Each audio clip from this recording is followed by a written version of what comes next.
Hello my dear friends, welcome to S class education.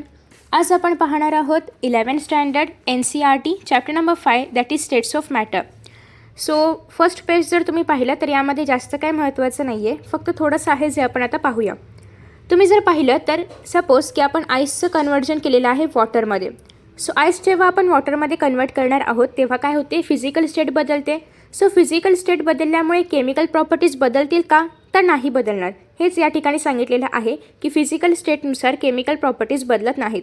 मग काय बदलतं, तर रेट ऑफ रिॲक्शन बदलणार आहे. ओके, जसं आपण फिजिकल स्टेट बदलत जाऊ त्याप्रमाणे रेट ऑफ रिॲक्शनमध्ये फरक पडणार आहे.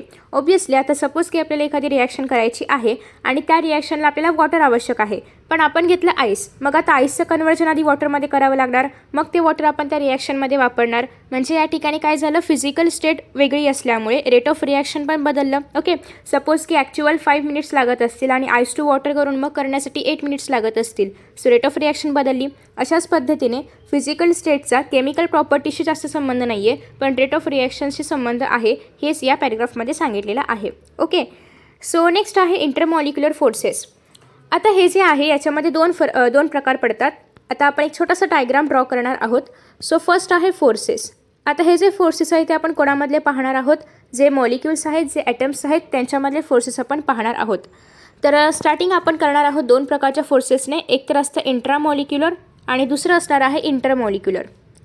इंट्रामॉलिक्युलर म्हणजे काय, सपोज की आपल्याकडे एक मॉलिक्यूल आहे. आपल्याकडे आहे सपोज कुठलं मॉलिक्यूल आहे, H2 आहे. ओके, H2चं एक मॉलिक्यूल आहे.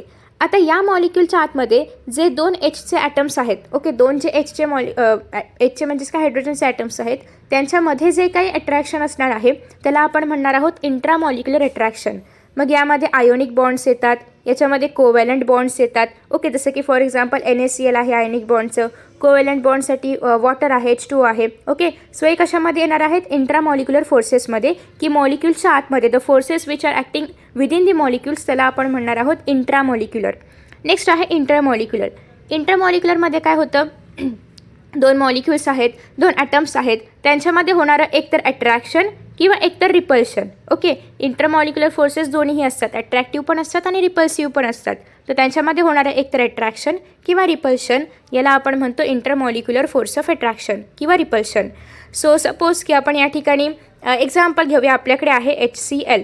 ओके, सो HClमध्ये जर आपण पाहिलं तर HClमध्ये अट्रॅक्शन आहे, त्यासोबतच H एक वेगळा ॲटम आहे, Cl एक वेगळा ॲटम आहे. यांच्यामध्ये जेव्हा अट्रॅक्शन होणार आहे तर त्यापासूनच एक कंपाऊंड तयार होणार आहे HCl. म्हणजेच बेसिकली वेगवेगळे ॲटम्स किंवा वेगवेगळे मॉलिक्युल्स त्यांच्यामध्ये अट्रॅक्शन होणार आहे आणि त्यापासून जर एखादं कंपाऊंड तयार होत असेल किंवा रिपल्शन होऊन जर एखादं कंपाऊंड तयार होत असेल तर त्याला आपण म्हणणार आहोत इंटरमॉलिक्युलर फोर्सेस. म्हणजे the forces which are acting between the molecules. Okay, between the molecules किंवा बिटवीन दी ॲटम्स. बिटवीन असेल तर इंटरमॉलिक्युलर आणि विदिन असेल तर इंट्रामॉलिक्युलर. सो आफ्टर दॅट नेक्स्ट आहे, याच्यामध्ये इलेक्ट्रोस्टॅटिक फोर्स ऑफ अट्रॅक्शन येत नाहीत. म्हणजे इलेक्ट्रोस्टॅटिक फोर्सेसमध्ये काय असतं, एकतर फक्त अट्रॅक्शन होतं, त्यासोबतच ह्याच्यामध्ये काय असतात, जे आयन्स असतात ते कसे असतात, एकतर पॉझिटिव्हली चार्ज असतात किंवा एकतर निगेटिव्हली चार्ज असतात. सो इंटरमॉलिक्युलर फोर्स ऑफ अट्रॅक्शनमध्ये आपण इलेक्ट्रोस्टॅटिक फोर्सचा समावेश नाही करत. सो हे तुम्हाला विचारलं जाऊ शकतं. त्यासोबतच कोव्हॅलंट आयनिक कशामध्ये होतं, इंट्रामॉलिक्युलरमध्ये होतं. आय होप की हे सगळं क्लिअर असेल.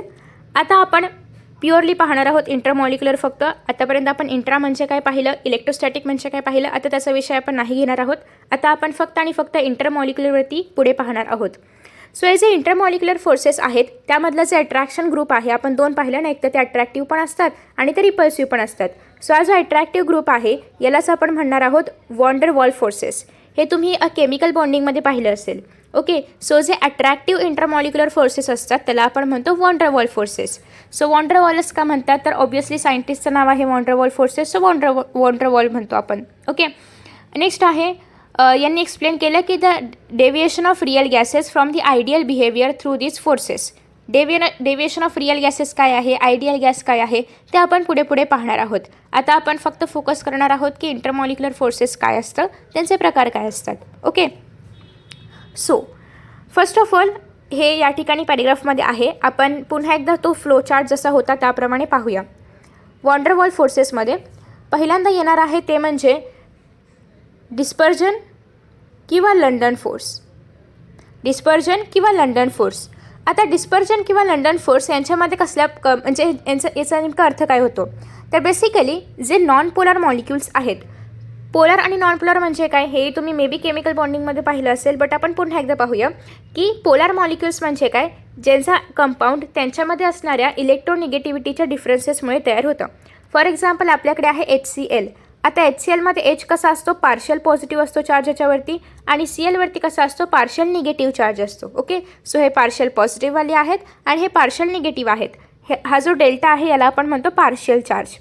सो यांच्यामध्ये अशा पद्धतीने टुवर्ड्स निगेटिव्हिटी म्हणजेच टुवर्ड्स निगेटिव्ह जो कुठला याच्यामधला ॲटम असेल त्याच्याकडे अट्रॅक्शन होतं आणि अशा पद्धतीने क्लाउड असा इथे तयार होणार आहे. Let me draw it. छान. ओके, सो इथे असतो आपला H आणि इथे असतो आपला Cl, इथे असतं पॉझिटिव्ह, इथे असतं निगेटिव्ह. तर अशा पद्धतीने क्लाउड तयार होतो. याला आपण म्हणणार आहोत पोलार मॉलिक्युल्स. ओके, पण हेच जर तुम्ही फक्त हायड्रोजनचेच दोन ॲटम्स घेतले. ओके, एक मॉलिक्यूल तयार झाला हायड्रोजनचा. आता इथे पण हायड्रोजन आहे, इथे पण हायड्रोजन आहे. तुम्ही सांगू शकता की या दोघांपैकी कोण निगेटिव्ह आहे, मोर निगेटिव्ह कोण आहे, तर नाही सांगू शकत, कारण दोन्ही पण सेम ॲटम्स आहेत, सेम एलिमेंट आहे. सो याच्यामुळे यांच्यामध्ये जे काही अट्रॅक्शन आहे ते कसं आहे, नॉन पोलर आहे असं आपण म्हणू शकतो, कारण याच्यामधले सगळे चार्जेस कसे आहेत, कॅन्सल आउट होतात. यांच्यामध्ये कुठेही डायपोल तयार होत नाही आहे. जसं की मगाशी आपण डायपोल किंवा पोलार पाहिलं होतं HClमध्ये, त्याप्रमाणे इथे कुठेही डायपोल, पोलार वगैरे असलं काही तयार होणार नाही आहे. दॅट्स वे कसे आहेत, नॉन पोलार आहेत. सो असे जे मॉलिक्युल्स आहेत त्यांच्यामध्ये जे अट्रॅक्शन असतं त्याला आपण म्हणणार आहोत डिस्पर्जन, SION, किंवा यालाच दुसरं नाव आहे ते म्हणजे लंडन. का म्हणतात, परत सायंटिस्टचं नाव आहे, किंवा याला नॉन पोलार अट्रॅक्शन असंही म्हणतात, नॉन पोलार असंही म्हणतात. ओके, मग आता याच्यामध्ये तुम्हाला इलेक्ट्रिकली सिमेट्रिकल पाहायला मिळतील. याच्यामध्ये कुठेही तुम्हाला डायपोल मुवमेंट पाहायला मिळणार नाही. ऑब्वियसली त्याच्यामुळे या ठिकाणी नेट फोर्स काय असणार आहे, 0 असणार आहे, कारण जेव्हा नेट फोर्स 0 असेल तेव्हाच तुम्हाला डायपोल मुवमेंट पाहायला नाही मिळणार. आणि इथे जे चार्जेस असणार आहेत, जसे की H आणि Hमध्ये चार्ज आहेत, हे चार्जेस कसे आहेत, इव्हनली डिस्ट्रीब्युटेड आहे. त्याच्याकडे तेवढाच चार्ज आहे आणि याच्याकडे तेवढाच चार्ज आहे. तेच जर आपण HClमध्ये पाहिलं तर थोडासा क्लाउड कसा होता, Clकडे कललेला होता किंवा Clकडे असा फुगलेला होता. ओके, सो याच्यामध्ये चार्जेस कसे होते, इव्हनली डिस्ट्रीब्युटेड नव्हते. बट जे नॉन पोलार अट्रॅक्शन आहे त्यामध्ये चार्जेस कसे आहेत, इव्हनली डिस्ट्रीब्युटेड आहेत. सोबतच यामध्ये तुम्ही जर पाहिलं तर हे तुम्ही इझिली डायग्राम मधून पाहू शकता. Late me show you the diagram. या दोन डायग्राम्स आहेत, ॲटम A आणि ॲटम B. या ठिकाणी चार्ज कसा आहे, युनिफॉर्मली डिस्ट्रीब्युटेड आहे. त्यासोबतच तुम्ही जे काही दिलेलं आहे तुम्हाला NCERTमध्ये या पॅराग्राफमध्ये ते तुम्ही रीड करू शकता. नेक्स्ट आपण पाहूया की आता सपोज की हे नॉन पोलार आहेत. मग जर आपल्याला यांच्यामध्ये अट्रॅक्शन करायचं असेल तर मग अट्रॅक्शन कसं होणार, किंवा यांच्यामध्ये डायपोल्स तयार होऊन यांच्यामध्ये एक बॉन्ड कसा तयार होणार वगैरे, तर त्यात आपण पाहूया. So the temporary dipoles of atom A and B attract each other. Similarly temporary dipoles are induced in molecules also. म्हणजेच काय, तर यांच्यामध्ये for the purpose of molecule तयार करण्यासाठी किंवा दोघांमध्ये जो फोर्स आहे तो इंड्युस्ड केला जातो. इंड्युस्ड फोर्स म्हणजे काय, तर बेसिकली तुम्ही जर पाहिलं तर इथे आहे पॉझिटिव्ह, म्हणजे इथे काय न्यूक्लियस आहे, इथे पण काय न्यूक्लियस आहे. सो इथे काय होतं, जे इलेक्ट्रॉनची डेन्सिटी आहे, सपोज की डेन्सिटी इव्हनली डिस्ट्रीब्युटेड आहे, मग अचानक काय होते, इलेक्ट्रॉनची डेन्सिटी काय होते, इकडे शिफ्ट होते, एका साईडला डेन्सिटी शिफ्ट होते. आता या ॲटममध्ये, ॲटम Aमध्ये ही जी डेन्सिटी आहे तर ती राईट हँड साईडला शिफ्ट झालेली आहे, आणि दुसऱ्या ॲटममध्ये म्हणजे ॲटम Bमध्ये ही जी डेन्सिटी आहे ती लेफ्ट हँड साईडला शिफ्ट झाली आहे, आणि याचं पॉझिटिव्ह चार्ज इकडे शिफ्ट झाला. मग इकडे निगेटिव्ह चार्ज आहे, इकडे पॉझिटिव्ह चार्ज आहे, म्हणजे टेम्पररी यांच्यामध्ये काय तयार झालं, पॉझिटिव्ह निगेटिव्ह अट्रॅक्शन म्हणजेच काय, यांच्यामध्ये एक टेम्पररी डायपोल तयार झालं. ओके, सो या टेम्पररी डायपोलच्या आधारे, टेम्पररी डायपोलच्या बेसिसवरती यांच्यामध्ये काय होणार आहे, आपल्याला लंडन फोर्स पाहायला मिळणार आहे. सो तुम्ही या ठिकाणी पाहू शकता इथे काय झालेलं आहे, तर तुम्ही म्हणाल की इथे तर आपले इलेक्ट्रॉन्स राईट हँड साईडला शिफ्ट झाले, मग इथे इलेक्ट्रॉन्स लेफ्टकडे शिफ्ट होतील, पॉझिटिव्ह चार्ज इथे शिफ्ट झाला, आणि इथे जे आपले इथे जे आपले इलेक्ट्रॉन्स आहेत तर ते मग यांच्यामध्ये अट्रॅक्शन होईल. सिम्पल. म्हणजे बेसिकली काय होतं की तात्पुरतं यांच्यामध्ये डायपोल येणार आहे, तात्पुरतं डायपोल इंड्युस्ड केलं जाणार आहे. So this was about dispersion force किंवा लंडन फोर्स. त्याच्यानंतर this force of attraction was first proposed by German physicist Fritz London, त्याच्यामुळे आपण ह्याला लंडन फोर्स असंही म्हणतो. And for this reason force of attraction between two temporary dipoles is known as London force किंवा dispersion force. The forces are always attractive and the interaction energy is inversely proportional to the sixth power of the interaction between two interacting particles. इसका मतलब क्या होता है. So तुम्ही जर या ठिकाणी पाहिलं तर आपल्याकडे आहेत दोन ॲटम्स.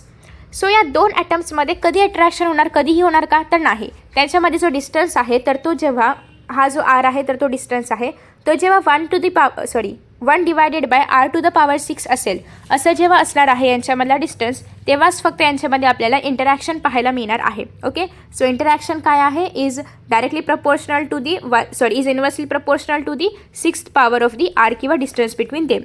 आणि हे जे डिस्टन्स आहे तर ते किती असायला पाहिजे, ओनली टिल 500 पिकोमीटर. आणि हे फोर्सेस फक्त आणि फक्त 500 पिकोमीटरपर्यंत किंवा हा सगळ्यात शॉर्टेस्ट डिस्टन्स आहे त्या फोर्सचा अट्रॅक्शनचा.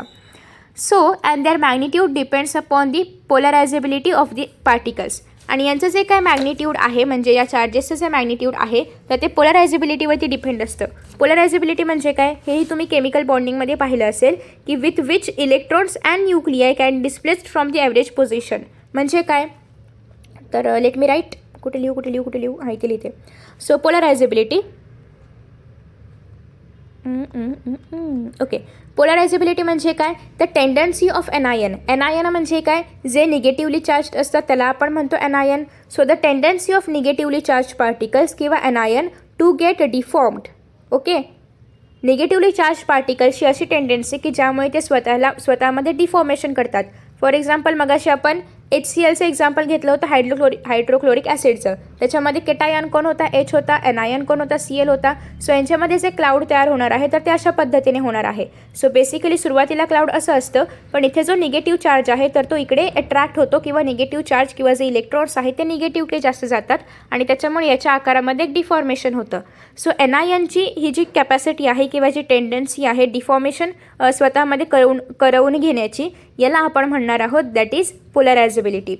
सो पोलरायझेबिलिटी आणि हा जो आपला लंडन फोर्स आहे तो डायरेक्टली प्रपोर्शनल आहे असे पण म्हणू शकतो, कारण जिथे पोलरायझेबिलिटी जास्त असणार आहे त्या ठिकाणी हा आपला लंडन फोर्स किंवा डिस्पर्जन फोर्स जास्त असणार आहे. नॉन पोलरचं जर तुम्हाला एक्झाम्पल द्यायचं झालं तर बेसिकली जे सगळे नोबेल गॅसेस असतात, मग ते H2 असेल, H2 नोबेल गॅस नाही आहे बट तरीही H2 याच्यामध्ये येतं, निऑन असेल, हेलियम असेल, तर हे सगळे जे काही नोबेल गॅसेस आहेत ते सगळे कशामध्ये येणार आहेत, डिस्पर्जन दाखवतात, डिस्पर्जन फोर्स दाखवतात, किंवा जे आपले डाय ॲटॉमिक असतात, H2 आहे, O2 आहे, N2 आहे, तर हे देखील आपल्याला नॉन पोलर अट्रॅक्शनच दाखवणार आहेत. ओके, सो हे सगळे झाले एक्झाम्पल्स. अजून जर तुम्हाला आठवत असेल की आपण केमिकल बॉन्डिंगमध्ये डायपोल मुवमेंट कशी फाइंड आउट करतो हे देखील पाहिलेलं होतं. नसेल माहिती तर तुम्ही एक फॉर्म्युला लिहून घेऊ शकता डायपोल मुवमेंटचा. डायपोल मुवमेंट म्हणजे काय हे तुम्ही केमिकल बॉन्डिंगमध्ये सविस्तर पाहिलं असेल आणि आता मगाशी मी सांगितलेलं आहेच. सो डायपोल मुवमेंट जर तुम्ही लक्षात ठेवलं तर ते आपण म्यूने दाखवतो, इज इक्वल टू असतं Q × R. Q म्हणजेच काय, तर Q याचा अर्थ त्याच्यावरती किती चार्ज प्रेझेंट आहे, आणि R म्हणजे काय, तर दोन पार्टिकल्समधला डिस्टन्स काय आहे, याला आपण म्हणणार आहोत dipole movement is equal to Q × R. Okay, so याच्या आधारे तुम्ही लक्षात ठेवू शकता की डायपोल मुवमेंट कशावरती आधारित आहे, चार्जवरती आणि डिस्टन्सवरती. हा एक एक्स्ट्रा पॉईंट होता. आफ्टर दॅट नेक्स्ट आहे डायपोल फोर्सेस. डायपोल म्हणजेच काय, पोलर मॉलिक्युल्स ह्याच्यामध्ये असणार आहेत. So dipole forces act between the molecules possessing permanent dipole. Permanent dipole म्हणजे काय, मग अशी आपण पाहिलं की डायपोल इंड्यूस्ड केलं गेलं होतं, त्या आतमधले इलेक्ट्रॉन्स असतील किंवा त्यांची जी काही डेन्सिटी असेल, त्याच्या आतमधलं जे काही न्यूक्लियस असेल, त्या सगळ्यांना थोडीशी जागा बदलावी लागली होती जेणेकरून त्यांच्यामध्ये एक टेम्पररी डायपोल इंड्यूस्ड व्हावं. पण आता आपण जो फोर्स पाहणार आहोत या ठिकाणी टेम्पररी वगैरे डायपोल इंड्यूस करायची काही गरज नाही आहे. हे ऑलरेडी असे आहेत की ते स्वतःहून डायपोल मुवमेंट दाखवणार आहेत आणि त्यांच्यामध्ये पोलर अट्रॅक्शन होणार आहे. फॉर एक्झाम्पल आहे HCl, जे की आपण आतापर्यंत बऱ्याचदा पाहिलेलं आहे. सो बेसिकली यांच्यामध्ये काय होणार आहे, पार्शियल पॉझिटिव्ह आणि पार्शियल निगेटिव्ह चार्ज तयार होतो, जो की आपण दाखवतो डेल्टा या लेटरने. आणि यांच्यामध्ये partial charges are always less than unit electric charge, that is 1.6 × 10⁻, हे इथे या ठिकाणी असं इंटू असायला पाहिजे, × 10⁻−19 कूलम. म्हणजेच काय की आपण पार्शियल चार्ज का म्हणतो, आपण टोटल चार्ज किंवा फक्त चार्ज का नाही बोलत, आपण डेल्टा पॉझिटिव्ह डेल्टा निगेटिव्ह असं का दाखवतो, तर बेसिकली यांच्यामध्ये जो चार्ज ट्रान्सफर होणार आहे तर तो लेस दॅन 1.6 × 10⁻−19 कूलम असतो. आणि तुम्हाला हेही माहिती आहे की ही जी 1 कूलमची व्हॅल्यू आहे तर ती कशाची व्हॅल्यू असते, एका इलेक्ट्रॉनची. ओके, सो हा इलेक्ट्रॉन म्हणजे एकदम पूर्ण इलेक्ट्रॉन ट्रान्सफर होत नाही या फोर्सेसमध्ये, तर याच्यामध्ये फक्त पार्शियल चार्ज ट्रान्सफर होतो, म्हणजे या चार्जपेक्षा कमी चार्ज ट्रान्सफर होतो आणि दॅट्स वाय याला आपण म्हणणार आहोत पार्शियल चार्ज, किंवा दाखवतानाही आपण डेल्टाने दाखवतो. The polar molecules interact with neighbouring molecules. Figure 5.2a shows electron cloud distribution in the dipole of hydrochloric acid. So तुम्ही या ठिकाणी पाहू शकता की बेसिकली सगळ्यात सुरुवातीला HCl अशा पद्धतीने असतं, but as you can see की या ठिकाणी क्लोरीन निगेटिव्ह आहे. सो दॅट्स वाय इथे निगेटिव्हकडे हा जो म्हणजे निगेटिव्हला जरा जास्त अट्रॅक्शन मिळतं आणि त्याच्यामुळे हा जो थोडासा पोल आहे तर तो निगेटिव्हकडे जाणार आहे आणि निगेटिव्हकडे या ठिकाणी क्लाउड जो आहे तो थोडासा फुकतो ॲज कम्पॅरेटिव्हली टू डी एचकडे. ओके, सो ह्याला आपण म्हणतो डायपोल डायपोल अट्रॅक्शन किंवा dipole dipole forces. After that next आहे की धिस अट्रॅक्शन बिटवीन HCl मॉलिक्युल्समध्ये जे अट्रॅक्शन झालं it's stronger than London forces but is weaker than ion ion interaction because only partial charges are involved. So तुम्ही जर NaClमध्ये पाहिलं, let me show you again इथे कुठेतरी, हां NaClमध्ये तुम्ही जर पाहिलं तर या ठिकाणी काय आहे, कुठलं अट्रॅक्शन असेल बरं, याच्यामध्ये काय असतात, आयन्स, पॉझिटिव्ह आणि निगेटिव्ह आयन्स असतात. सो यांच्यामध्ये आयन आयन फोर्सेस असणार आहेत. नेक्स्ट आपण पाहिलं आता लंडन फोर्सेस पाहिलं आणि आत्ताच आपण जस्ट पाहिलं डायपोल डायपोल, याला मी DD लिहिते. सो डायपोल डायपोल आणि लंडन फोर्सेस. तुम्हाला काय वाटतं या तिघांपैकी सगळ्यात जास्त स्ट्रॉंग कोणतं असेल, आयन आयन. का, कारण याच्यामध्ये पूर्ण चार्ज एक्सचेंज होतो ना, Na पॉझिटिव्ह होतो या ठिकाणी तयार आणि Cl निगेटिव्ह होतो, म्हणजे Na परमनंटली आपला जो इलेक्ट्रॉन आहे आउटरमोस्ट शेलमधला तो क्लोरीनला दिलेला आहे आणि क्लोरीननं तो स्वतःकडे पूर्णपणे टेम्पररी पिंपलेला नाही तर परमनंटली एक्सेप्ट करून घेतलेला आहे. ओके, सो दॅट्स वाय याला आपण म्हणणार आहोत आयन आयन कसं आहे, जास्त मोर स्ट्रॉंग आहे दॅन डायपोल डायपोल. का, तर डायपोल डायपोलमध्ये फक्त पार्शियली होतं. ओके, आफ्टर दॅट नेक्स्ट आहे लंडन फोर्सेस. लंडन फोर्सेसमध्ये एक तर डायपोल डायपोल नाहीच आहे, नॉन पोलारच आहेत. सो नॉन पोलार त्या मानाने खूपच कमी स्ट्रॉंग आहे किंवा वीक आहे असं पण म्हणू शकतो, कारण याच्यामध्ये आपण एकदम टेम्पररी डायपोल इंड्यूस केलेलं आहे जे की पुरेसं नाही आहे खूप स्ट्रॉंग बॉन्ड तयार करण्यासाठी. सो हे कशा आहेत, वीक आहेत, हे थोडंसं स्ट्रॉंग आहे आणि हे सगळ्यात जास्त स्ट्रॉंग आहे, ion ion attraction. Okay, so I hope की तुम्हाला एवढं सगळं समजलं असेल आणि तुम्ही व्हिडिओला लाईक पण केलं असेल. आफ्टर दॅट नेक्स्ट आहे the interaction energy is inversely proportional to distance between polar molecules. So मगाशी आपण इंटरॅक्शन पाहिलं होतं. सो हे जे इंटरॅक्शन आहे यांच्यामध्ये ते कसं आहे, इन्व्हर्सली प्रपोर्शनल आहे. कशामध्ये, स्टेशनरी पोलार मॉलिक्युल्समध्ये. जे स्टेशनरी पोलार मॉलिक्युल्स असतात, स्टेशनरी कुठे असतील, किधर रहेंगे, सॉलिड्स में ना. हां, स्टेशनरी पोलार मॉलिक्युल्स कुठे असणार, सॉलिड्समध्ये. ऑब्वियसली सॉलिड्समधलेच मॉलिक्युल्स स्टेशनरी असतात. सो सॉलिड्समध्ये जर आपण पाहिलं तर जी इंटरॅक्शन एनर्जी असणार आहे ती असणार आहे inversely proportional to the cube of the distance between them. Okay, inversely proportional to the cube of the distance between them. And that जर तुम्ही रोटेटिंग पार्टिकल्स घेतले म्हणजे लिक्विड किंवा गॅशियस स्टेटमधले पार्टिकल्स घेतले तर त्या ठिकाणी हीच इंटरॅक्शन एनर्जी असणार आहे inversely proportional to the R⁶. Okay, म्हणजेच R⁶ इन्व्हर्सली प्रपोर्शनल असणार आहे जर तुम्ही लिक्विड्स आणि गॅशियसमध्ये पाहिलं तर, आणि हेच जर तुम्ही सॉलिड्समध्ये पाहिलं तर 1/R³. नेक्स्ट आहे besides dipole dipole interaction polar molecules can interact by London forces also. हे जे पोलार मॉलिक्युल्स आहेत त्यांच्यामध्येही लंडन फोर्स होऊ शकतो.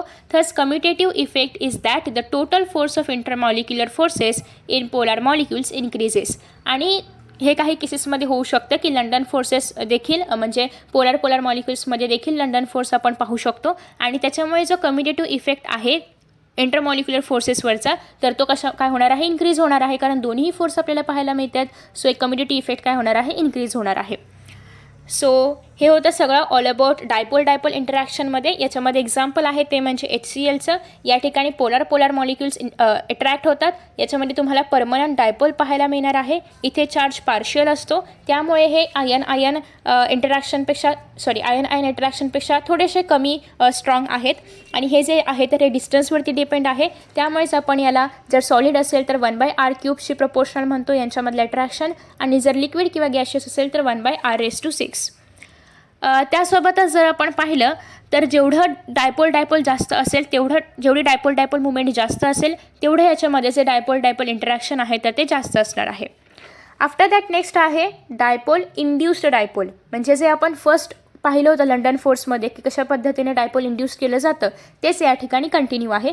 फक्त या ठिकाणी एक मॉलिक्यूल जो असणार आहे तर तो पोलार असणार आहे आणि दुसरा जो असणार आहे तर तो नॉन पोलार असणार आहे. ओके, याच्यामध्ये कसे होते, दोन्ही पोलार होते. लंडनमध्ये दोन्ही नॉन पोलार होते. आता या थर्ड ह्याच्यामध्ये एक पोलार आहे एक नॉन पोलार आहे. सो आता बघूया पोलार आपल्या नॉन पोलारला हेल्प करतो आहे का अट्रॅक्शनसाठी. So this type of attractive forces operate between the polar molecules having permanent dipole and the molecule lacking permanent dipole. आता जे पोलर आहे ऑब्व्हियसली त्याच्याकडे परमनंट डायपोल असणार आहे. दुसरं कसं आहे बिचारा नॉन पोलर आहे त्याच्याकडे परमनंट डायपोल नाही आहे. मग त्याच्यामध्ये आता परमनंट डायपोल किंवा जे परमनंट डायपोलवाला जो मॉलिक्यूल आहे त्याला त्याच्यामध्ये थोडंसं डायपोल टाकावं लागेल, इंड्यूस करावं लागेल. त्याच्यामुळे आपण याला म्हणतो dipole induced dipole forces. Simple.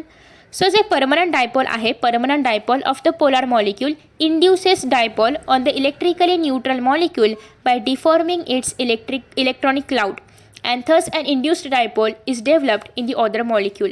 So basically यहाँ पे क्या हो रहा है, आओ बच्चों देखते हैं. सो इथे काय आहे, परमनंट डायपोल आहे. सपोज की हा एखादा XYZ मॉलिक्यूल आहे ज्याच्यामध्ये परमनंट डायपोल ऑलरेडी आहे, म्हणजे पार्शियल पॉझिटिव्ह चार्ज आहे, पार्शियल निगेटिव्ह चार्ज आहे. देखो हे ना.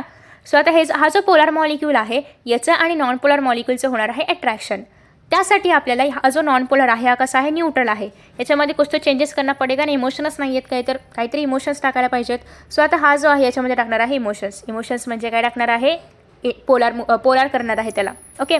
सो आता बेसिकली पोलार करण्यासाठी काय करावं लागेल, मगाशी आपण कसं पाहिलं की आतमधले जे त्याच्या आतमध्ये जे असणारे सबॲटॉमिक पार्टिकल्स आहेत त्यांनी थोडीशी प्लेस चेंज केली, थोडेसे ते पॉझिटिव्ह निगेटिव्ह एकत्र आले आणि त्याच्यामुळे अट्रॅक्शन झालं.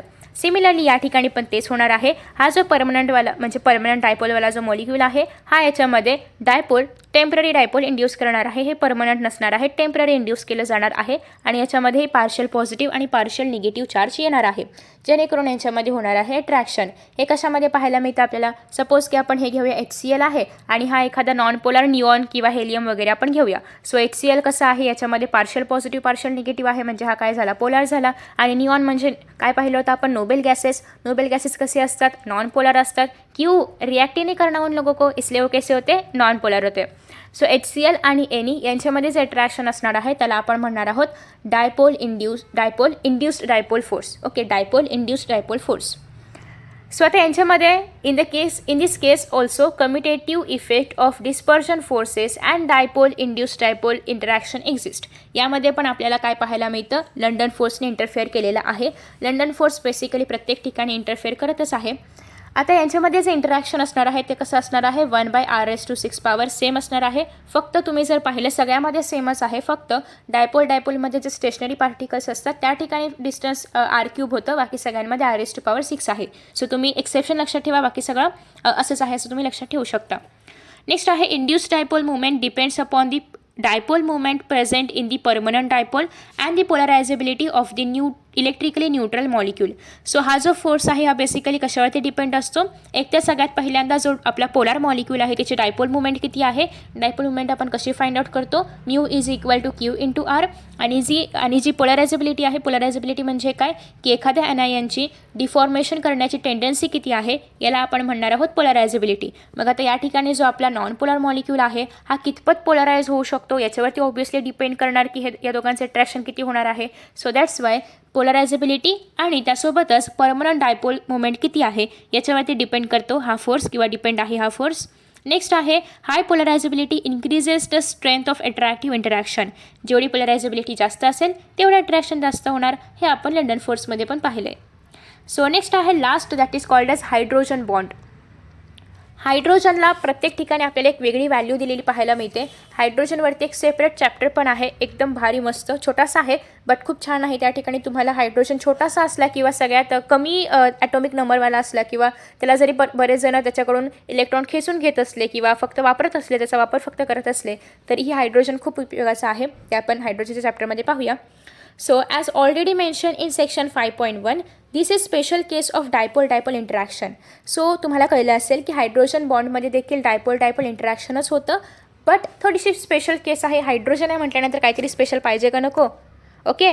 So this is found in the molecules in which highly polar, म्हणजे जसं की HN आहे म्हणजे नायट्रोजन आणि हायड्रोजनमध्ये अट्रॅक्शन आहे, किंवा हायड्रोजन आणि ऑक्सिजनमधले अट्रॅक्शन असेल, किंवा हायड्रोजन आणि फ्लोरीनमधले अट्रॅक्शन असेल, तर या ठिकाणीच फक्त आपल्याला हायड्रोजन बॉन्ड पाहायला मिळतो. हे तुम्ही कसं लक्षात ठेवू शकता, फोन, ये देखो ये फोनचं स्पेलिंग हे लक्षात ठेवा, FON. म्हणजे हायड्रोजन फ्लोरीनसोबत बॉन्ड तयार करत असेल ऑक्सिजनसोबत किंवा नायट्रोजनसोबत, तरच त्या ठिकाणी आपण हायड्रोजन बॉन्ड अट्रॅक्शन आहे किंवा हायड्रोजनचं अट्रॅक्शन आहे, हायड्रोजन बॉन्डिंगचं अट्रॅक्शन आहे असं म्हणणार आहोत. ओके. सो बेसिकली इथे जर आपण पाहिलं तर all though hydrogen bonding is regarded as being limited to NOF, फक्त नायट्रोजन ऑक्सिजन फ्लोरीन यांच्यापुरतंच हे मर्यादित आहे. But species such as chlorine may also participate in hydrogen bonding. But कधी कधी तुम्ही जर पाहिलं HCl तयार करताना काय होतं, क्लोरीन देखील याच्यामध्ये हायड्रोजनसोबत बॉन्ड तयार करतं. म्हणजे बेसिकली जर हे FON या तिघांपुरतंच मर्यादित असलं तरीही याच्यामध्ये कधी कधी क्लोरीन देखील येतं. सो हे तुम्हाला विचारलं जाऊ शकतं ऑड मॅन आउटमध्ये वगैरे. सो नेक्स्ट आहे energy of hydrogen bond varies between 10 to the 100 kJ per mole. आणि ही जी एनर्जी आहे हायड्रोजन बॉन्ड्समधली तर ती व्हेरी करते 10 to 100 kJ per mole पासून. ओके, म्हणजे 10 किंवा 100 यांच्यामध्ये ती एनर्जी असणार आहे. This is quite a significant amount of energy, and therefore hydrogen bonds are powerful force in determining the structure and properties of many compounds. For example proteins किंवा nucleic ॲसिड्समध्ये तुम्ही जर पाहिलं तर त्यांच्यामध्येही हायड्रोजन बॉन्ड असतो. A आणि Gमध्ये A आणि Tमध्ये hydrogen bond असतो. G आणि Cमध्ये ट्रिपल हायड्रोजन बॉन्ड असतो. ओके, हे काय आहेत? न्यूक्लिक ॲसिड्स रे. ओके, सो यांच्यामध्ये काय असतं? हायड्रोजन बॉन्ड्स असतात. आफ्टर दॅट नेक्स्ट जर आपण पाहिलं strength of hydrogen bond is determined by the Coulombic interaction between the lone pair electrons of the electronegative atom of one molecule and the hydrogen atom of other molecule. Following diagram show the formation of hydrogen bond. So तुम्ही जर या ठिकाणी पाहिलं तो पंचानो इनको कोण हे ये हा आहे हायड्रोजन, हा आहे फ्लोरीन. तुम्ही जर हायड्रोजन आणि फ्लोरीनमध्ये पाहिलं तर fluorine is most negative. Okay, so त्याच्यामुळे यांच्यामध्येच अट्रॅक्शन आहे तर ते असं होणार आहे टुवर्ड्स निगेटिव्ह किंवा टुवर्ड्स फ्लोरीन. सो हे अट्रॅक्शन खूप स्ट्रॉंग असणार आहे. पण तेच जर तुम्ही या ठिकाणी अट्रॅक्शन पाहिलं तर that is not very strong. Okay, so हे अट्रॅक्शन कसं आहे? फार स्ट्रॉंग आहे. सो हे काय आहेत? हायड्रोजन बॉन्ड्स आहेत. Intermolecular forces discuss so far are all attractive. So आतापर्यंत आपण काय पाहिलं? लंडन फोर्सेस पाहिले, डायपोल फोर्सेस पाहिलं, डायपोल इंड्यूस डायपोल फोर्स पाहिलं. हे सगळे कसे होते? अट्रॅक्टिव्ह होते. पण मगाशी जसं की मी सुरुवातीला सांगितलं होतं की जे इंटरमॉलिक्युलर फोर्सेस असतात ते अट्रॅक्टिव्ह पण असतात आणि रिपल्सिव्ह असतात. मग रिपल्सिव्ह कुठे गेले? आले आपकी ख्वाहिश पूरी की जाती है. So molecules also exact repulsive forces on one another. When two molecules are brought into close contact with each other, the repulsion between the electron clouds and that between the nuclei of two molecules comes into a play. Okay, so तुम्ही जर पाहिलं असेल कोणत्या चॅप्टरमध्ये I don't remember, but तुम्ही पाहिलं असेल की जेव्हा हा जो न्यूक्लियस आहे आणि यांच्यामध्ये एक डिस्टन्स असतो particular called as fermi. Okay, 10⁻⁻15 metre. So या डिस्टन्सवरती जर आपण ठेवलं दोन इलेक्ट्रॉन्स किंवा दोन जे पण असतील त्या सबॲटॉमिक पार्टिकल्स तर त्यांच्यामध्ये काय होतं? अट्रॅक्शन होतं. पण जर या डिस्टन्सच्या आतमध्ये जर ते पार्टिकल्स आले, म्हणजे सपोज की हे दोन पार्टिकल्स आहेत यांच्यामध्ये सपोज की फोर्स जो आहे तर तो 10⁻⁻15 पेक्षा खूप कमी होत गेला तर मग यांच्यामध्ये काय होतं? रिपल्शन व्हायला लागतं. म्हणजे हे कसं आहे? मॅक्सिमम आहे की ज्या ठिकाणी रिपल्शन होणार नाही. ओके, सो जसे की तुम्ही फॉर एक्झाम्पल सॉलिडमध्ये पाहिलं असेल तर सॉलिडमध्ये जे मॉलिक्युल्स असतात ते फार चिटकून असतात. म्हणजेच काय? हे एवढे चिटकून असतात की यांच्यामध्ये जो रिपल्शन फोर्स आहे तो जास्त होतो. म्हणजे हे एक दुसऱ्याला असे दूर लोटत असतात. बट खूप जास्त असल्यामुळे, डेन्सिटी खूप जास्त असल्यामुळे सॉलिडमधले पार्टिकल्स मूवमेंट करू शकत नाहीत. बट यांच्यामधली स्वतःमध्येच व्हायब्रेशन मात्र सुरू असतात. ओके, तुम्ही कधी पाहिलं असेल की आवाज जेव्हा आपण पास करतो तर तो सॉलिडमधून जास्त लवकर पास होतो. का? कारण सॉलिडमधले पार्टिकल्स एक दुसऱ्याला चिटकून आहेत. मग याचा पटकन असं व्हायब्रेशन होत जातं आणि आवाज लवकर पोहोचतो. ओके, सो बेसिकली इथे जर तुम्ही पाहिलं तर यांच्यामध्ये खूप जवळ असल्यामुळे, डिस्टन्स कमी असल्यामुळे रिपल्शन जास्त असणार आहे. सो आता हे जे रिपल्शन आहे किंवा जो रिपल्सिव्ह फोर्स आहे तो तुम्ही असं घेऊ शकता की डायरेक्टली प्रपोर्शनल आहे इन्व्हर्सली प्रपोर्शनल आहे डिस्टन्सशी. का? तर तुम्ही जर हे दोन पार्टिकल्स दूर घेतले तर रिपल्शन होईल का? नाही होणार. जर हे पार्टिकल्स तुम्ही जवळ घेतले तर काय होणार? रिपल्शन होणार. म्हणजेच या ठिकाणी जेवढा डिस्टन्स कमी तेवढं रिपल्शन जास्त, जेवढा डिस्टन्स जास्त तेवढं रिपल्शन कमी. ओके, तर अशा पद्धतीने यांच्यामध्ये हे रिलेशन आहे. त्याच्यामुळे तुम्ही जर पाहिलं तर तुम्ही सॉलिड्सला कंप्रेस करू शकत नाही, म्हणजे असं दाबू शकत नाही. जे एकदम तगडे सॉलिड पार्टिकल्स असतात त्यांना किंवा सॉलिड ऑब्जेक्ट्स असतात त्यांना. सो तुम्ही का कंप्रेस करू शकत नाही? कारण ऑलरेडी हे रिपल्स व्हायला बघतात आणि तुम्ही याला कंप्रेस करताय. सो ते कंप्रेस होत नाहीत. बट तुम्ही जर लिक्विड किंवा गॅशियस स्टेट ही हायली कंप्रेसिबल आहे. तुम्हाला पुढे गॅशियस स्टेटच्या प्रॉपर्टी आहेतच. इथेच आहे बघा, इथून डोकावते ते कसं. ओके, सो या ठिकाणी तुम्हाला गॅशियस स्टेटच्या प्रॉपर्टीज पाहायला मिळतील आणि लिक्विड्स देखील कंप्रेसिव्ह आहेत. बट सगळ्यात जास्त कंप्रेसिव्ह आहेत ते म्हणजे गॅशियस स्टेटवाले पार्टिकल्स. ओके, सो तुम्ही पाहिलं असेल की या ठिकाणी इंटरमॉलिक्युलर फोर्सेस रिपल्सिव्ह पण असतात. बाकी तुम्ही रीड करू शकता. नेक्स्ट आहे थर्मल एनर्जी. थर्मल मतलब क्या होता है, हीट. सो थर्मल एनर्जी म्हणजेच काय असणार आहे या ठिकाणी, हीट एनर्जी. आता तुम्ही काही रीड न करता सांगू शकता की सपोज आपण टेम्परेचर इन्क्रीज केलं तर काय होईल, हीट एनर्जी इन्क्रीज होईल की डिक्रीज होईल, ऑब्व्हियसली इन्क्रीज होणार. म्हणजेच काय आहे या ठिकाणी की जी थर्मल एनर्जी आहे तर ती काय आहे, हीट एनर्जीशी निगडीत आहे. आता सपोज की या ठिकाणी या बॉक्समध्ये काही पार्टिकल्स आहेत, मी यांना खूप सारी हीट एनर्जी दिली तर काय होईल, हे पार्टिकल्स चिटकून बसतील की दूर दूर जातील, ऑब्व्हियसली लांब जाणार. हे हा पॉईंट तुम्हाला माहिती असेल नसेल तुम्ही मेन्शन करून घेऊ शकता की जसजशी आपण थर्मल एनर्जी इन्क्रीज करू त्याप्रमाणे यांच्यामधली कायनेटिक एनर्जी इन्क्रीज होते. Okay, so when we are going to give किंवा increase thermal energy, the kinetic energy among the particles is going to increase. Okay, so kinetic energy वाढल्यामुळे हे particles काय होणार, एक दुसऱ्यापासून दूर जाणार. दूर जाणार म्हणजे काय होणार, अट्रॅक्शन की रिपल्शन, एक्झॅक्टली रिपल्शन. सो जेव्हा हे पार्टिकल्स एक दुसऱ्यांपासून दूर जाणार आहेत तेव्हा याच्यामध्ये काय होणार आहे, रिपल्शन. ओके, सो आता लेट अस रीड की thermal energy is the energy of a body arising from motion of its atoms or molecules. So आता जेव्हा हे पार्टिकल्स मूव्ह करणार आहेत सो या पार्टिकल्सच्या मुवमेंटमधून जी एनर्जी तयार होणार आहे याला आपण म्हणणार आहोत thermal energy. So it is directly proportional to the temperature of the substance. आपण टेम्परेचर वाढवलं की ऑब्व्हियसली त्याला हीट मिळणार आहे, हीटमुळे थर्मल एनर्जी मिळाल्यामुळे पार्टिकल्स एकमेकांपासून दूर जाणार आहेत. So that's why thermal energy काय आहे, डायरेक्टली प्रपोर्शनल आहे कोणाशी, टेम्परेचरशी. सो या काही महत्त्वाच्या गोष्टी आहेत किंवा हे काही महत्त्वाचे स्टेटमेंट्स आहेत की जे तुम्हाला असे डायरेक्टली विचारले जाणार नाहीत किंवा विचारलेही जाऊ शकतात, पण बेसिकली यांचा न्यूमेरिकल्समध्ये खूप जास्त उपयोग आहे. सो दॅट्स वाय तुम्ही यांना नोट डाऊन वगैरे करून ठेवू शकता. आफ्टर दॅट नेक्स्ट आहे, it is the measure of average kinetic energy of the particles of the matter and it thus responsible for movement of particles. So basically thermal energy जेव्हा आपण म्हणणार आहोत तेव्हा थर्मल एनर्जी म्हणजे काय, जी काही kinetic energy आहे त्या पार्टिकल्सची त्यांचा आपण ॲव्हरेज घेतो. ओके, आता ऑब्व्हियसली प्रत्येक पार्टिकल वेगळ्या वेगळ्या कायनेटिक एनर्जीने मुवमेंट दाखवणार आहे. सो या सगळ्या कायनेटिक म्हणजे सगळ्या पार्टिकल्सच्या कायनेटिक एनर्जीचा ॲव्हरेज जेव्हा आपण घेतो तेव्हा आपल्याला मिळते थर्मल एनर्जी, आणि हीच थर्मल एनर्जी त्या पार्टिकल्सच्या मुवमेंटसाठी किंवा मोशनसाठी रिस्पॉन्सिबल आहे. This movement of particles is called as thermal motion. आणि पार्टिकल्सचं हे जे थर्मल एनर्जीमुळे होणारं मोशन आहे त्याला आपण म्हणतो थर्मल मोशन. अजून एक गोष्ट तुम्हाला पुढे पाहायला मिळेल. ओके, आपण ती पुढेच बघूया. तर हे जे इंटरमॉलिक्युलर फोर्सेस आपण आता पाहिलेत तर ते फोर्सेस आणि थर्मल एनर्जी यांचं काय रिलेशन आहे का की आपण असंच अभ्यास करतोय, तर एक्झॅक्टली यांच्यामध्ये रिलेशन आहे. क्या रिलेशन है आओ चलो देखते हैं.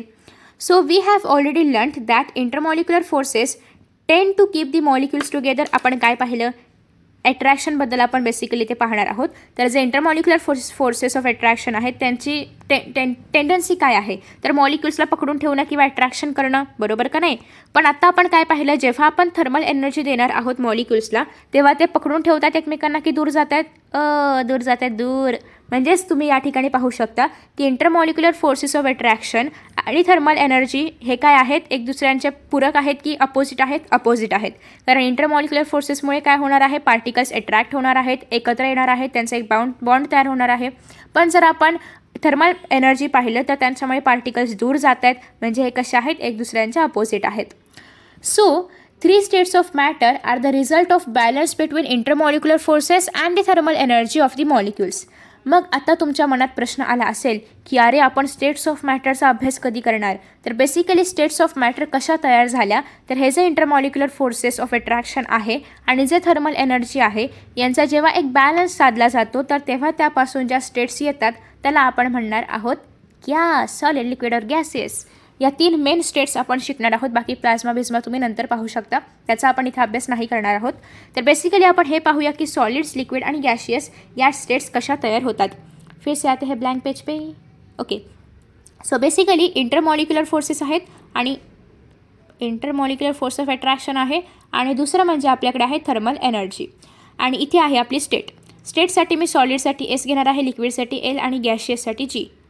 ओके, सो तुम्हाला काय वाटते, सॉलिड्समध्ये पार्टिकल्स एकमेकांच्या जवळ असतात, अशा पद्धतीने असतात, म्हणजे यांच्यामध्ये काय जास्त असेल, इंटरमॉलिक्युलर फोर्स ऑफ अट्रॅक्शन की थर्मल एनर्जी. विचार करो. Yes, correct, intermolecular force of attraction. कारण पार्टिकल्स कसे आहेत, एकमेकांच्या जवळ आहेत. सो ज्याच्यामध्ये इंटरमॉलिक्युलर फोर्स ऑफ अट्रॅक्शन असणार आहे कोणामध्ये, सॉलिड्समध्ये, आणि थर्मल एनर्जी यांच्यामध्ये डाऊन असते.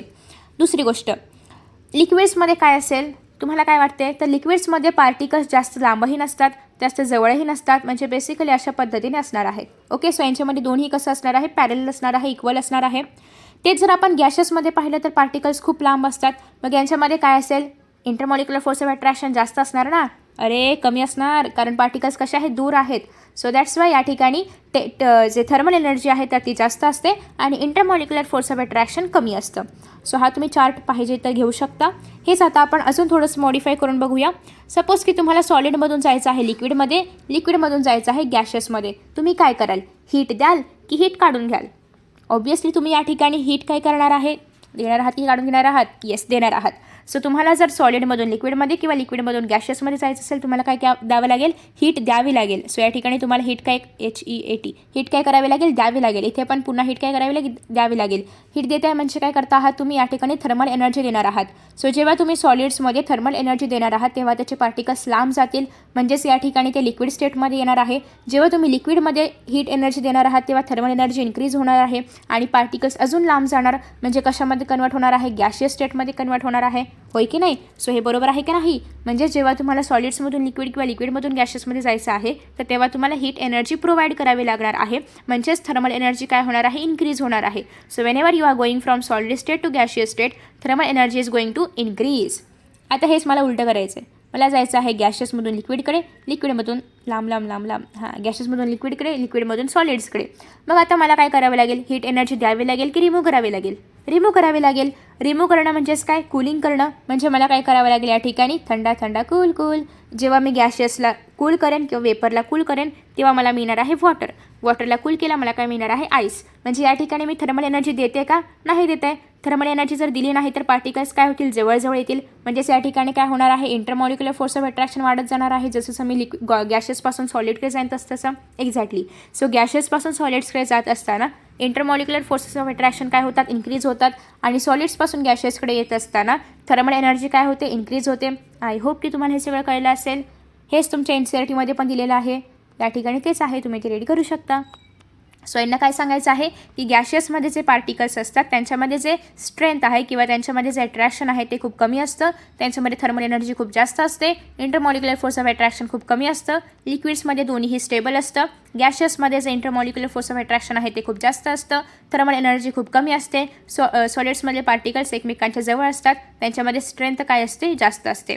जेव्हा आपण गॅशियसमधून लिक्विडमध्ये कन्व्हर्जन करणार आहोत त्याला आपण म्हणतो लिक्विफाईड किंवा लिक्विफिकेशन करणं, जे आपण या चॅप्टरच्या लास्ट पार्टमध्ये पाहणार आहोत. ओके, सो चलो आगे चलते हैं. सो आता हे जे गॅस आहेत, आता आपण 3 स्टेट्स पाहिले. सो आता आपण गॅशियसबद्दल आणि लिक्विड स्टेटबद्दल अजून जास्त इन्फॉर्मेशन पाहणार आहोत. लिक्विडबद्दल तुम्ही फिजिक्समध्ये पाहणार आहात मोस्टली. आता आपण फक्त गॅशियसबद्दल पाहणार आहोत. सॉलिड्सबद्दलही तुम्ही फिजिक्समध्ये पाहिलं असेल, mechanical properties of solids, mechanical properties of liquids. Okay, so सध्या आपण केमिस्ट्रीमध्ये गॅशियस स्टेटवरती फोकस करणार आहोत. So the gaseous state, this is the simplest state. एकदम सिम्पल, मस्त. आपल्या आजूबाजूला काय आहे, सगळं गॅशियस स्टेट आहे. सो गॅशियस स्टेट कशी आहे, सगळ्यात सिम्पलेस्ट स्टेट आहे. Throughout our life we remain immersed in the ocean of air which is mixture of gases. We spend our life in the lowermost layer of the atmosphere called as troposphere. So तुम्हाला माहिती असेल हवेचे layers आहेत, त्यातल्या त्यात जो सगळ्यात lowest layer आहे त्याच्यामध्येच आपण आहोत किंवा त्याच्यामधलेच आपल्या आजूबाजूची हवा आहे, called as troposphere. After that next आहे which is held to the surface of the earth. अर्थच्या सर्फेसवरती आहे. ग्रॅव्हिटेशनल फोर्समुळे ती एका पूर्ण एक लेअरसारखी आहे. नेक्स्ट आहे the thin layer of atmosphere is vital for our life. Suppose करा की आपल्याकडे एअरच नाही आहे, ऑक्सिजन नाही आहे, नायट्रोजन वॉटेवर जे पण आपल्याला आवश्यक आहे ते काहीच नाही आहे, तर आपण जगू शकतो का, नाही. सो हे आपल्या लाईफसाठी, आपल्या बॉडीसाठी, आपल्या जिवंत राहण्यासाठी, आपल्या एक्झिस्टन्ससाठी खूप महत्त्वाचं आहे. It shields us from harmful radiations and contains substances like dinitrogen, dioxygen, carbon dioxide, water vapour et cetera. Harmful radiations जे आहेत सूर्याचे, तर त्यापासून आपलं संरक्षण करते कोण, ॲटमॉस्फिअर. त्यासोबतच ॲटमॉस्फिअरमध्ये हार्मफुल आणि युजफुल दोन्ही गॅसेस आहेत. नायट्रोजन आहे, कार्बन मोनॉक्साईड आहे, जे की आपल्या गाड्यांमुळे बाहेर निघणार आहे. सो बेसिकली हार्मफुल सबस्टन्सेस पण ॲटमॉस्फिअरमध्ये पाहायला मिळतात आणि युजफुलही आहेत. फॉर एक्झाम्पल ऑक्सिजन देखील आहे, जे की युजफुल आहे. So let us now focus our attention on the behavior of substances which exist in the gaseous state under normal condition of temperature and pressure. So basically gas म्हणजे काय, तर gas म्हणजे असं एक स्टेट की जी ज्याच्यासाठी pressure कसं असलं पाहिजे, लोवेस्ट असलं पाहिजे आणि टेम्परेचर कसं असलं पाहिजे, जास्त असलं पाहिजे. का टेम्परेचर जास्त असायला पाहिजे? आत्ताच आपण पाहिलं की टेम्परेचर जास्त म्हणजे काय, हीट जास्त, हीट जास्त म्हणजे काय, थर्मल एनर्जी जास्त, थर्मल एनर्जी जास्त म्हणजेच काय, कायनेटिक एनर्जी जास्त, कायनेटिक एनर्जी जास्त म्हणजे काय, मॉलिक्युल्स दूर जाणार, मॉलिक्युल्स दूर जाणं म्हणजे काय, म्हणजेच गॅस. ओके, सो यालाच आपण म्हणणार आहोत गॅस. आणि जर आपण प्रेशरकडे पाहिलं तर जेवढं प्रेशर कमी असणार आहे तेवढे मॉलिक्युल्स लांब लांब असतील. प्रेशर जास्त झालं की मॉलिक्युल्स काय येणार, एकत्र येणार. ओके, सो प्रेशर कमी असलं पाहिजे, टेम्परेचर जास्त असलं पाहिजे आणि अशी जिथे कंडिशन असेल त्यालाच आपण म्हणणार आहोत गॅशियस स्टेटला पूरक अशी कंडिशन आहे. So a look at the periodic table shows that only 11, हा नंबर खूप महत्त्वाचा आहे, फक्त 11 गॅसेस आपल्या पेरियोडिक टेबलमध्ये प्रेझेंट आहेत. सो बेसिकली तुम्ही जर या ठिकाणी पाहिलं तर हायड्रोजन किती आहे, हायड्रोजनचा नंबर किती आहे किंवा कोणत्या ग्रुपमध्ये आहे, फर्स्ट ग्रुपमध्ये आहे. 5th ग्रुपमध्ये एकच आहे नायट्रोजन, 15th ग्रुपमध्ये एकच आहे नायट्रोजन, 16th ग्रुपमध्ये एकच आहे ऑक्सिजन, 17th ग्रुपमध्ये only fluorine and chlorine, 18th ग्रुपमध्ये सगळे नोबेल गॅसेस जे आहेत ते सगळे. ओके, सो हे फक्त आणि फक्त 11 जे आहेत जे की गॅशियस स्टेटमध्ये पाहायला मिळतात केमिस्ट्रीमध्ये किंवा पेरियोडिक टेबलमध्ये. सो आता गॅशियस स्टेटच्या काही प्रॉपर्टीज असतील, ऑब्वियसली असतील. कोणत्या प्रॉपर्टीज आहेत, तर पहिली प्रॉपर्टी आहे दे आर हायली कंप्रेसिबल. का, तर त्यांचे मॉलिक्युल्स खूप दूर असतात, सो आपण इझिली त्याला कंप्रेस करू शकतो. मग तुम्ही जर पाहिलं असेल तर याचाच बेनिफिट ऑब्वियसली मानवाने घेतलेला आहे आणि तुम्हाला कंप्रेस्ड गॅस पाहायला मिळतील जे की तुम्ही 10th स्टँडर्डमध्ये पाहिलेले असेल, मे बी त्याच्यामध्ये महाराष्ट्र बोर्डमध्ये पाहिलं असेल की आपण एनर्जीज पाहिल्या होत्या, तर त्याच्यामध्ये आपण पाहिलं होतं की जे नॅचरल गॅस आहे त्याला कंप्रेस केलं जातं आणि त्यापासून मिळणारी एनर्जी मग वेगवेगळ्या इंडस्ट्रीजमध्ये वगैरे वापरली जाते. सो दॅट्स वाय ही जी प्रॉपर्टी आहे ती खूप युजफुल आहे आपल्यासाठी की गॅसेस कसे आहेत, हायली कंप्रेसिबल आहेत. Gases exert pressure equally in all direction. तुम्ही एका रूममध्ये असाल तर असं आहे का रूमच्या वरच्या कॉर्नरला, म्हणजे असं जर तुम्ही पाहिलं तर एका कॉर्नरला खूप जास्त प्रेशर आहे, खूपच जास्त प्रेशर आहे गॅसचं, एका कॉर्नरला अजिबातच प्रेशर नाही आहे, असं काय आहे का, तर असं अजिबात नसणार आहे. तुम्ही जर पूर्ण रूममध्ये फिरलात तर तुम्हाला गॅसचं प्रेशर इक्वली पाहायला मिळणार आहे. म्हणजे तुम्हाला हेही स्टेटमेंट येऊ शकतं ट्रू ऑर फॉल्समध्ये, करेक्ट इनकरेक्टमध्ये, की जे प्रेशर गॅसेस एक्सर्ट करतात तर ते प्रेशर प्रत्येक ठिकाणी काय असणार आहे, सेम असणार आहे. So it will be equal in all the directions. Next आहे gases have much lower density than solids आणि लिक्विड्स. कंपॅरिझन जर तुम्ही केलं सॉलिड्स आणि लिक्विड्समध्ये तर गॅसेसची डेन्सिटी खूपच कमी असते, it is very very very low. Next आहे the volume and the shape of gases are not fixed. जर तुम्ही पाहिलं असेल आजूबाजूला तर तुम्हाला कुठेही गॅस दिसतोय का, एकतर गॅस दिसतच नाही. आणि गॅशियस स्टेटमध्ये जे मॉलिक्युल्स असतात त्यांचा शेप किंवा त्यांचं व्हॉल्यूम हे डिफाईन नसतं. ओके, सो त्यांचं व्हॉल्यूम आणि शेप डिफाईन नाही आहे.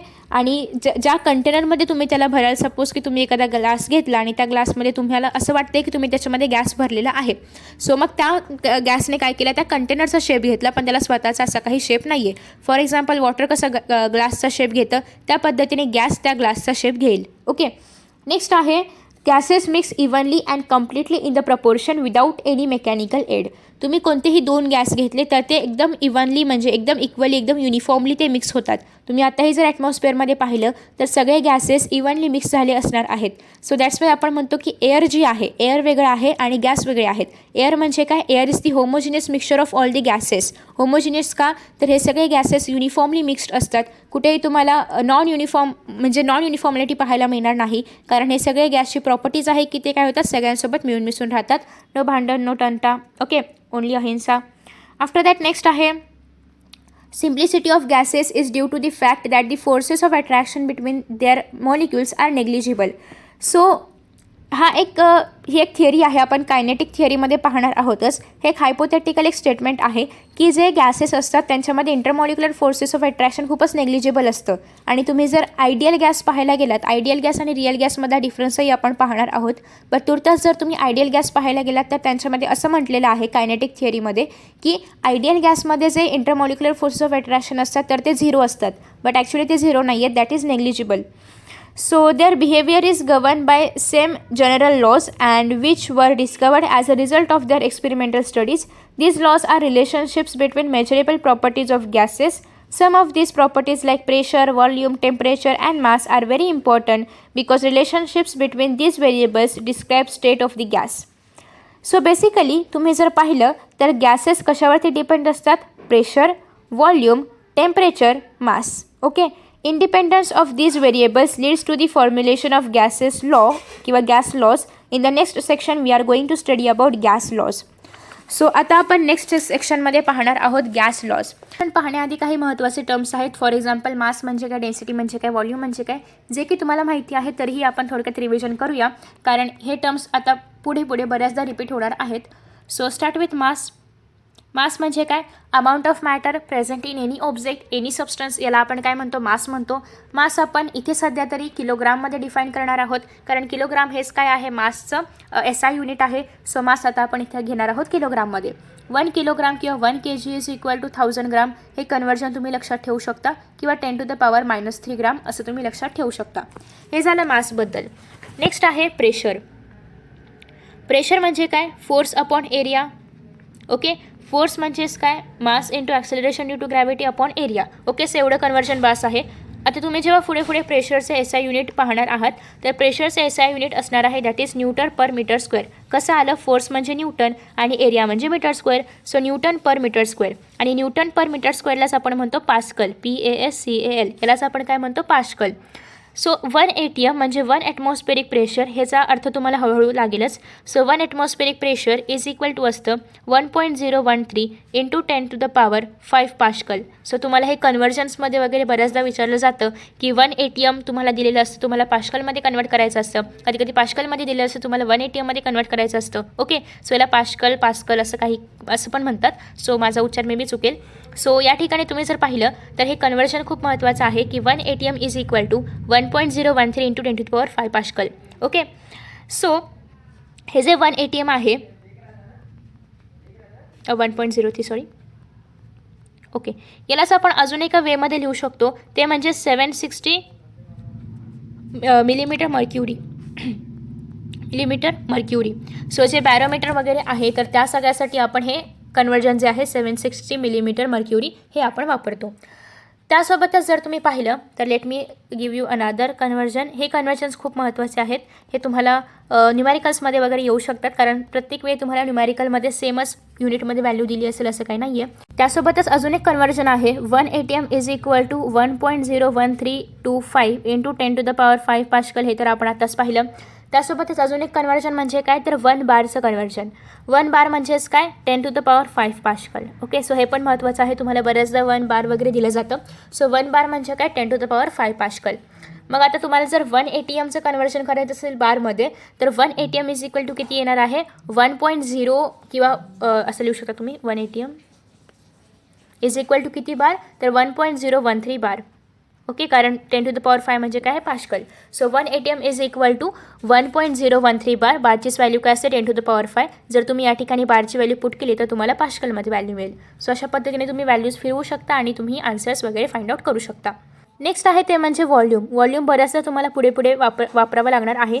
व्हॉल्यूम म्हणजे काय, एखाद्या ऑब्जेक्टने किंवा एखाद्या सबस्टन्सने किती भाग किंवा किती अमाऊंट ऑफ स्पेस ऑक्युपाय केलेला आहे त्याला आपण म्हणतो थोडक्यात व्हॉल्यूम.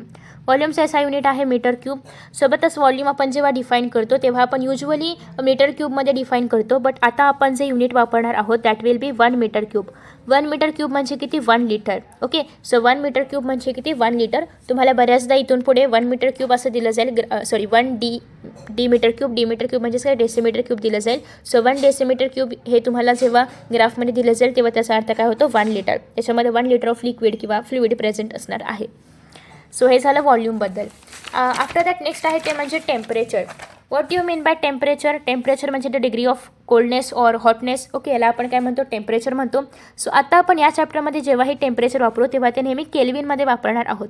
ॲज यू नो की टेम्परेचरचे तीन याच्यामध्ये आपण मेजर करू शकतो, डिग्री फेरनहाईटमध्ये, डिग्री सेल्सिअसमध्ये किंवा केल्विनमध्ये. सो आता आपण जेही वापरणार आहोत सगळ्या या चॅप्टरमध्ये that will be only based on Kelvin. जर तुम्हाला केल्विनमध्ये क्वेश्चनमध्ये टेम्परेचर दिलं नसेल you have to convert it into Kelvin आणि मगच तुम्ही एक्झाम्पल सॉल्व करणार आहात. सो बेसिकली केल्विनमध्येच का, तर केल्विन आहे टेम्परेचरचं SI युनिट. दॅट्स वाय आपण केल्विनमध्येच कन्वर्जन करणार आहोत नेहमी. आणि कन्वर्जन्स कसे करायचे, सपोज की तुम्हाला डिग्री सेल्सिअसमध्ये दिलं असेल आहे 30 डिग्री टेम्परेचर आहे डिग्री सेल्सिअसमध्ये आणि तुम्हाला कन्वर्ट करायचं आहे केल्विनमध्ये, तर केल्विनमध्ये कन्वर्ट करण्यासाठी तुम्हाला काय करावं लागतं, 273.15. हे 0.15 घेतलं नाही घेतलं तरीही चालू शकतं, बट 273 ही व्हॅल्यू तुम्हाला घ्यावीच लागते, कारण ती कॉन्स्टंट व्हॅल्यू आहे 0 डिग्री सेल्सिअससाठी केल्विनची असणारी व्हॅल्यू.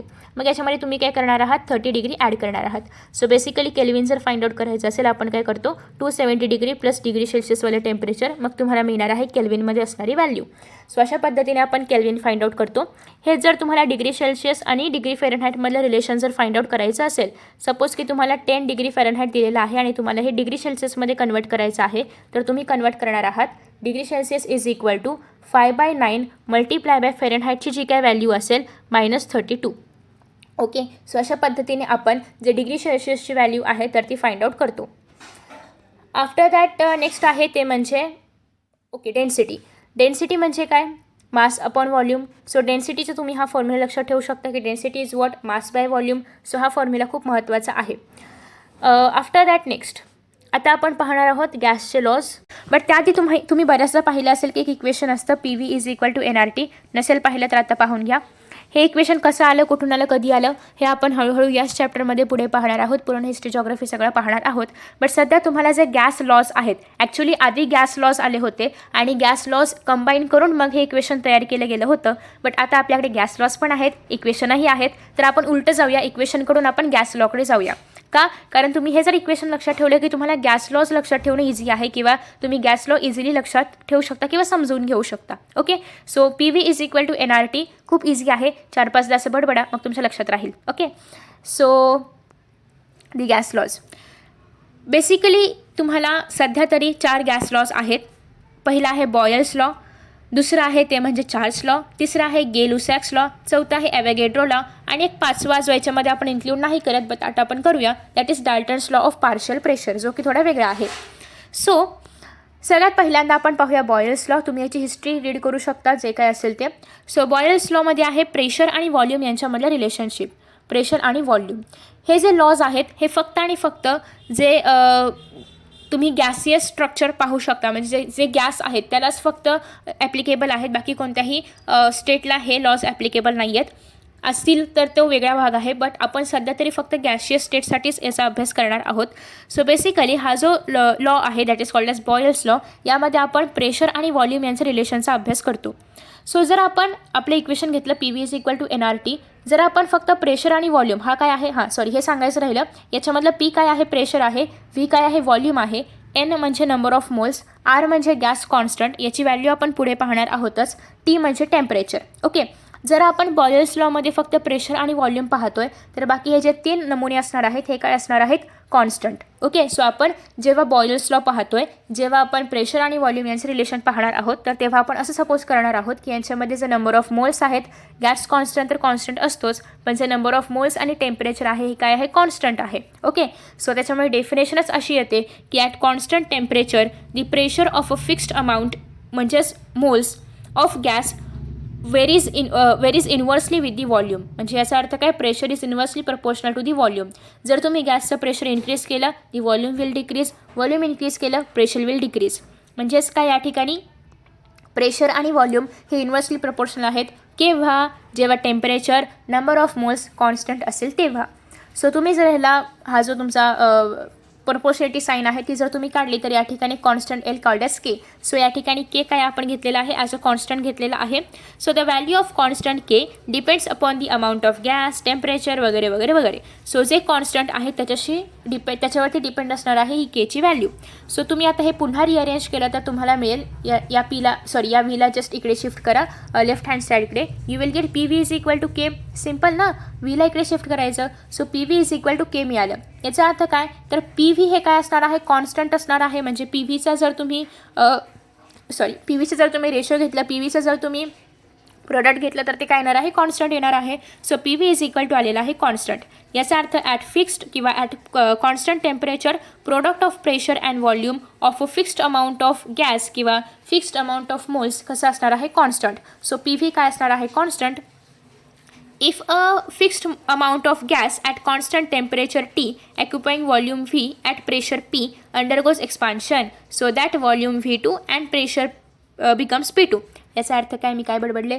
सो बेसिकली इथे जर आपण पाहिलं तर सपोज की आपल्याकडे काय झालेलं आहे की एक फिक्स्ड अमाऊंट ऑफ टेम्परेचर आहे, सगळं फिक्स्ड अमाऊंटमध्ये आहे. बट काय झालं की या ठिकाणी एक्सपान्शन झालं. एक्सपान्शन म्हणजे काय, सपोज की आपण इथे काय केलं असेल, जे व्हॉल्यूम आहे आणि जे प्रेशर आहे त्यांच्यामध्ये थोडंसं एक्सपान्शन झालं, व्हॉल्यूम बदललं, प्रेशर बदललं. ओके, सो आता व्हॉल्यूम आणि प्रेशर जेव्हा नवीन येणार आहे किंवा जे बदललेलं आहे त्याला आपण म्हणणार आहोत P2 आणि V2. सुरुवातीचं होतं P1 V1, दुसरं आलं P2 V2 आणि हे असणार आहे कॉन्स्टंट. सो P1 V1 आणि P2 V2 हे काय असणार आहे, कॉन्स्टंट असणार आहे.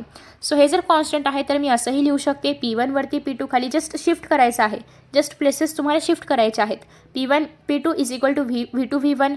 आता तुम्ही या ठिकाणी पुन्हा एकदा ते रिलेशन लावू शकता, P is inversely proportional to V, P is inversely proportional to the V, कारण P1 इथे आहे, V1 इथे आहे, P2 इथे आहे, V2 इथे आहे. म्हणजे याचा अर्थ तुम्ही जर काहीही केलं किंवा कुठल्याही प्रकारचं प्रेशर व्हॉल्यूम घेतलं तर ते नेहमी फॉर गॅशियस स्टेट ओनली, जिथे टेम्परेचर आणि नंबर ऑफ मोल्स कॉन्स्टंट असतील त्या ठिकाणी फक्त काय असणार आहे, inversely proportional.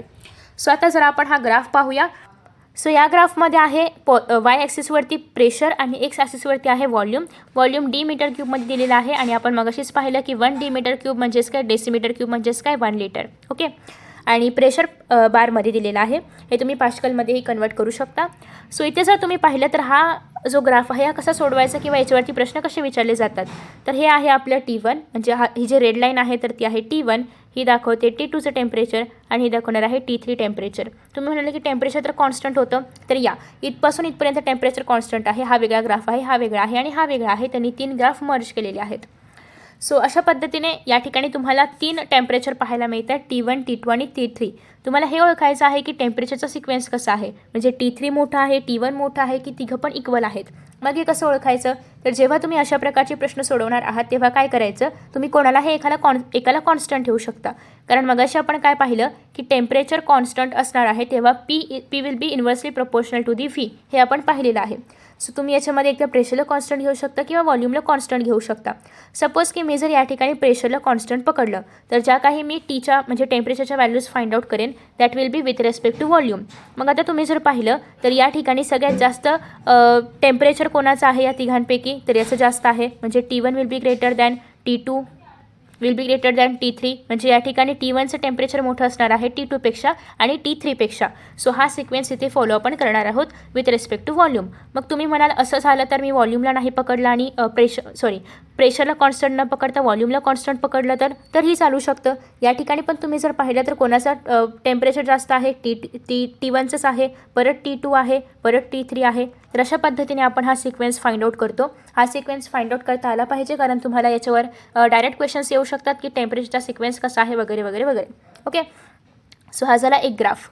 After that next आहे सेकंड ग्राफ.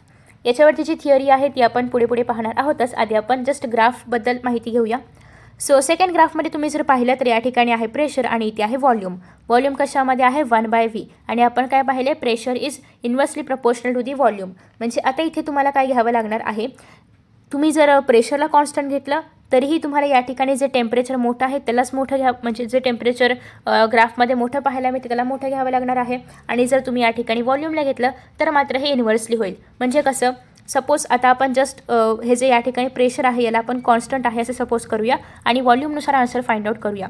आपण काय पाहिलं होतं मगाशी, व्हॉल्यूम जर कॉन्स्टंट असेल तर टेम्परेचरशी इक्वल असणार आहे, कारण PV इज इक्वल टू काय असतं, NRT असतं. ओके, सो व्हॉल्यूम जर या ठिकाणी प्रेशर कॉन्स्टंट असेल, मोल्स कॉन्स्टंट असतील, R कॉन्स्टंट असेल तर व्हॉल्यूम आणि टेम्परेचर काय असणार आहे, डायरेक्टली प्रपोर्शनल असणार आहे. म्हणजे व्हॉल्यूम मोठं तर टेम्परेचर मोठं. मग या ठिकाणी जर आपण पाहिलं तर व्हॉल्यूम कसं आहे 1/Vच्या फॉर्मॅटमध्ये आहे, म्हणजे हे उलट आहे, रेसिप्रोकल आहे. मग जर तुम्ही सपोज की या ठिकाणी व्हॉल्यूम फक्त V असतं तर तुमचा सिक्वेन्स कसा आला असता, T1 व्हॉल्यूम कसं आहे फक्त V आहे तर सिक्वेन्स कसा आला असता, T1 मोठा आहे, असं तुम्ही लाईन ड्रॉ पण करून पाहू शकता. T1 मोठा आहे, मग T2 आहे, मग T3 आहे. ओके, बट या ठिकाणी फक्त V आहे का, तर नाही, 1/V आहे. 1/V आहे म्हणजे काय होणार, याच्या उलटं होणार. जर V directly proportional to T होतं तर 1/V काय असणार आहे, inversely proportional to the T असणार आहे. म्हणजे या ठिकाणी ज्याचं टेम्परेचर जास्त आहे ते काय होणार आहे, आता छोटं होणार आहे. का, तर हे कसं होणार आहे, इन्व्हर्सली होणार आहे. म्हणजेच हे जस्ट उलटं होईल, T3 मोठं येणार आहे T2पेक्षा आणि T1पेक्षा. ओके, सो डिपेंड की या ठिकाणी तुम्हाला व्हॅल्यू कशामध्ये दिलेली आहे. 1/V मध्ये असेल तर हे उलटं सिक्वेन्स होणार आहे, फक्त V मध्ये असेल तर व्हॉल्यूमनुसार टेम्परेचर वाढणार आहे किंवा टेम्परेचर आणि व्हॉल्यूम डायरेक्टली प्रपोर्शनल आपण घेऊ शकतो. मग आता जर आपण व्हॉल्यूमला कॉन्स्टंटच पकडलं, उगाच तर त्रासच नको रेसिप्रोकल वगैरे करण्याचा, आपण डायरेक्ट प्रेशरला जर घेतलं या ठिकाणी तर जसं प्रेशर जास्त त्याचं ऑब्वियसली टेम्परेचर जास्त. या ठिकाणी याचं टेम्परेचर जास्त आहे, T3 मोठं येणार आहे, मग T2 येणार आहे आणि मग T1 येणार आहे. सिम्पल. तर अशा पद्धतीने आपण टेम्परेचरचं रँकिंग फाइंड आउट करू शकतो with the help of pressure also आणि व्हॉल्यूम ऑल्सो. तुम्ही कोणालाही कॉन्स्टंट घेऊ शकता ॲज यू विश. सो तुम्हाला हे दोनही ग्राफ्स येऊ शकतात एक्झाममध्ये, कारण दोन्ही खूप महत्त्वाचे आहेत. इवन दो याच्या पुढे आणखी ग्राफ आहेत, बट तरीही हे दोन खूप महत्त्वाचे आहेत. सो आता आपण या इक्वेशनसाठी काय म्हणणार आहोत की टेम्परेचर कसं आहे, कॉन्स्टंट आहे. सो जेव्हा असा ग्राफ असतो की ज्या ठिकाणी टेम्परेचर कॉन्स्टंट असतं, याचा मी अजून एक ग्राफ तुम्हाला ड्रॉ करून दाखवते. इथे नाही दिलं आहे, आपण ड्रॉ करूया. आपला हात जगन्नाथ. सो आता या ठिकाणी आहे प्रेशर इन्क्रीज होणार आहे, या ठिकाणी आहे व्हॉल्यूम इन्क्रीज होणार आहे. व्हॉल्यूम युज्युअली डेसिमीटर क्यूबमध्ये असतं आणि प्रेशर पण बारमध्ये असतं. आता सपोज की या ठिकाणी मी अशा पद्धतीने काढलेलं आहे माझं टीचा म्हणजे टेम्परेचर मी अशा पद्धतीने दाखवलेलं आहे. आता इथे आहे टेम्परेचर, इथे आहे टेम्परेचर. ओके. सो आता इथे जर तुम्ही पाहिलं तर इथे मी काय दाखवते, पॉईंट आहे हा. ओके. या ठिकाणी पण पॉईंट आहे. इथे जर तुम्ही पाहिलं तर टेम्परेचर कसं आहे, कॉन्स्टंट आहे, म्हणजे टेम्परेचर कुठेही बदलत नाही आहे. Temperature is constant. आणि जेव्हा अशा पद्धतीने टेम्परेचर कॉन्स्टंट असणारा ग्राफ असतो तेव्हा त्याला आपण म्हणणार आहोत आयझोथर्म. ओके. टेम्परेचर कॉन्स्टंट जेव्हा असेल तेव्हा त्याला आपण म्हणतो आयझोथर्म. थर्म म्हणजे काय, टेम्परेचर. आयझो म्हणजे काय, सेम. सो आयझोथर्म ग्राफ आहे असं आपण याला म्हणतो, की कुठेही केल्विनमध्ये किंवा टेम्परेचरमध्ये फरक नाही पडत आहे. जसं की या ठिकाणी आपण तीनही ग्राफ पाहिले होते. हेच जर आपण या दोन लाईन्स न ठेवता एवढा ग्राफ ठेवला असता, यालाही आपण आयझोथर्मस ग्राफ म्हटलं असतो, किंवा या पूर्ण ग्राफलाही आपण आयझोथर्म म्हणू शकतो, कारण टेम्परेचर कसं आहे, कॉन्स्टंट आहे. आफ्टर दॅट नेक्स्ट आहे हाय कर्व्स. ज्या ठिकाणी असतील त्या ठिकाणी हाय टेम्परेचर, इथे हाय कर्व आहे, सो हाय टेम्परेचर आहे. After that next it should be noted that volume of gas doubles if temperature is halved. ही खूप महत्त्वाची लाईन आहे. जर तुम्ही टेम्परेचरला हाफ केला तर व्हॉल्यूम इन्क्रीज होईल. हे कसं होतं पाहायचं आहे का? चला पाहूया, डेरिवेशन वगैरे सगळं पाहूया आपण. So pressure is inversely proportional to the volume. म्हणजेच काय, जर आता या ठिकाणी आपण काय केलं होतं, it should be noted that volume of the gas doubles if the pressure is halved. जर आपण या ठिकाणी प्रेशरला हाफ केलं, प्रेशरला आपण काय केलं, P1 V1 is equal to P2 V2. जर आपण प्रेशरला काय केलं, या ठिकाणी हाफ केलं. Okay. Pressure will be half P1. तर मग या ठिकाणी व्हॉल्यूमवरती काय फरक पडेल, तर या ठिकाणी मी व्हॉल्यूम V2 आहे असं घेते. आता हा जो प्रेशर आहे आपण इकडे शिफ्ट करूया, म्हणजेच P1 into 2 V1 into V1. Okay. आणि या ठिकाणी P1 जे आहे तर ते कट होईल. कैसा लिखू मी, कहा लिखू मी. ओके. अरे रे जोरे. हां. सो या ठिकाणी P1 जे आहे, इकडचं जेव्हा P1 इकडे शिफ्ट होईल तेव्हा ते कुठे जाणार आहे, डिनॉमिनेटरमध्ये. हा जो 2 आहे तर तो वरती जाईल. P1 cancel. सो इथे काय आलेलं आहे, 2 multiply by V1 is equal to V2. म्हणजे V2 काय झालं, डबल झालं. सो जेव्हा आपण P1ला हाफ करणार आहोत किंवा प्रेशरला जेव्हा आपण हाफ करणार आहोत तेव्हा व्हॉल्यूम डबल होणार. जेव्हा आपण व्हॉल्यूमला हाफ करणार आहोत तेव्हा प्रेशर डबल होणार. कारण ॲज युजल हे कसं आहे, आपण रिलेशन काय लक्षात ठेवलेलं आहे, हे इन्व्हर्सली प्रपोर्शनल आहे. Simple. So after that next आहे हा ग्राफमध्ये, या ग्राफमध्येही आपण पाहिलं स्ट्रेट लाईन. याचा अर्थ काय, या ठिकाणी टेम्परेचर कसं आहे, कॉन्स्टंट आहे. So however at high pressures gases deviate from Boyle's law. But तुम्ही जर या ठिकाणी पाहिलं तर जसं जसं प्रेशर इन्क्रीज होईल, मग असे आपण काय पाहिलं होतं, जेव्हा प्रेशर कमी असतं आणि टेम्परेचर जास्त असतं तेव्हा आपण काय म्हणतो, गॅस कसं आहे, हे सगळे रूल्स फॉलो करणार आहे. बट जेव्हा जसं प्रेशर खूप जास्त इन्क्रीज होईल तर तसं स्ट्रेट लाईन आपल्याला मिळणार नाही, म्हणजेच टेम्परेचर कॉन्स्टंट राहणार नाही आणि त्याच्यामुळे बॉयल्स लॉ काय होणार आहे, या ठिकाणी डिसओबे केला जाणार आहे किंवा ते गॅसेस बॉयल्स लॉ ओबे करणार नाहीत. सो नेक्स्ट आहे experiments of Boyle's law in a quantitative manner prove that gases are highly compressible because when a given mass of a gas is compressed the same number of molecules occupy a smaller space. This means that gases become denser at high pressure. Suppose की आपल्याकडे एवढ्या पार्टिकलमध्ये आपले जे आहेत तर ते गॅसचे molecules आहेत. सो इथेही तेवढे सपोज की काहीतरी 10 मॉलिक्युल्स आहेत आपल्याकडे या एवढ्या जागेमध्ये गॅसचे. तेच आपण एवढीशा जागेमध्ये पण 10 मॉलिक्युल्स बसवू शकतो जर आपण खूप जास्त प्रेशर अप्लाय केलं तर. म्हणजेच काय, तर याचा अर्थ जर आपण प्रेशर जास्त अप्लाय केलं तर डेन्सिटी काय होणार आहे, इन्क्रीज होणार आहे. सो प्रेशर जास्त, डेन्सिटी जास्त. तुम्हाला अजून एक रिलेशन या ठिकाणी मिळालेलं आहे की प्रेशर जास्त असणार आहे तर डेन्सिटी जास्त असणार आहे. ओके. सो हे रिलेशन तुम्ही या ठिकाणी नोट डाऊन करून घेऊ शकता. आणि डेन्सिटी जास्त असेल तर काय असणार आहे, व्हॉल्यूम कमी असणार आहे. कारण ॲज यू नो की डेन्सिटी म्हणजे काय, मास अपॉन व्हॉल्यूम. सो जेवढी डेन्सिटी जास्त तेवढं व्हॉल्यूम कमी, जेवढी डेन्सिटी जास्त तेवढं प्रेशर जास्त. सो हे एक रिलेशन तुम्ही घेऊ शकता, प्रेशर जास्त, डेन्सिटी जास्त, व्हॉल्यूम कमी. ओके. कारण ऑब्वियसली प्रेशर आणि डेन्सिटी इन्व्हर्सली प्रपोर्शनल आहेत व्हॉल्यूमशी. आफ्टर दॅट नेक्स्ट आहे सेम दिलेलं आहे या ठिकाणी तुम्हाला सेम रिलेशन पाहायला मिळते D is equal to mass upon volume. इथे तुम्हाला प्रेशर व्हॉल्यूम यांच्या व्हॅल्यूज दिलेल्या आहेत. जसं की तुम्ही मगाशी या ठिकाणी हे रीड करायचं राहिलं तर हा जो टेबल 5.1 आहे त्या ठिकाणी तुम्हाला की प्रेशरचा इफेक्ट कसा होतो 0.09 व्हॉल्यूम म्हणजे 0.09 मोल आहेत आपल्याकडे कार्बन डायऑक्साईडचे ॲट टेम्परेचर 300 केल्विन. तर या ठिकाणी तुम्ही प्रेशरचा इफेक्ट कसा होतो जसं जसं व्हॉल्यूम इन्क्रीज किंवा डिक्रीज होत जाईल हे तुम्ही या ठिकाणी ऑब्झर्व करू शकता. ऑब्वियसली व्हॉल्यूम कमी झालं की प्रेशर वाढणार आहे, प्रेशर वाढलं की व्हॉल्यूम कमी होणार आहे. So from the Boyle's law आता आपल्याला डेन्सिटी आणि आपलं जे बॉयल्स लॉ आहे त्याचं इक्वेशन किंवा त्याचं एक रिलेशन मिळणार आहे. कसं ते आता आपण पाहूया. सो बेसिकली एकतर आपल्याला हे माहिती आहे की pressure is inversely proportional to the volume आणि density is also inversely proportional to the volume. Okay, हे दोन इक्वेशन आपल्याकडे आहेत. मग आता हे जे pressure is equal to pressure inverse to 1/v आहे याला आपण असं लिहू शकतो प्रेशर किंवा असं नाही लिहिता आपण असं लिहू शकतो pressure is equal to k/v. Okay, हे असं लिहिलं तरी पण सेमच अर्थ होतो कारण हे जे साईन आहे प्रपोर्शनॅलिटी ते काढून आपण त्याच्याऐवजी के लिहितो आहे. मग आता इथून आपण काय करूया, इथे जी व्ही आहे तर इथून आपण व्हीची व्हॅल्यू इथे टाकूया. मग आता व्हीची व्हॅल्यू कशी काढायची तर आता इथे जर आपण व्हीला इकडे शिफ्ट केलं तर व्ही इज इक्वल टू काय होणार आहे k/p. ओके, म्हणजे व्ही इज इक्वल टू काय झालं या ठिकाणी k/p.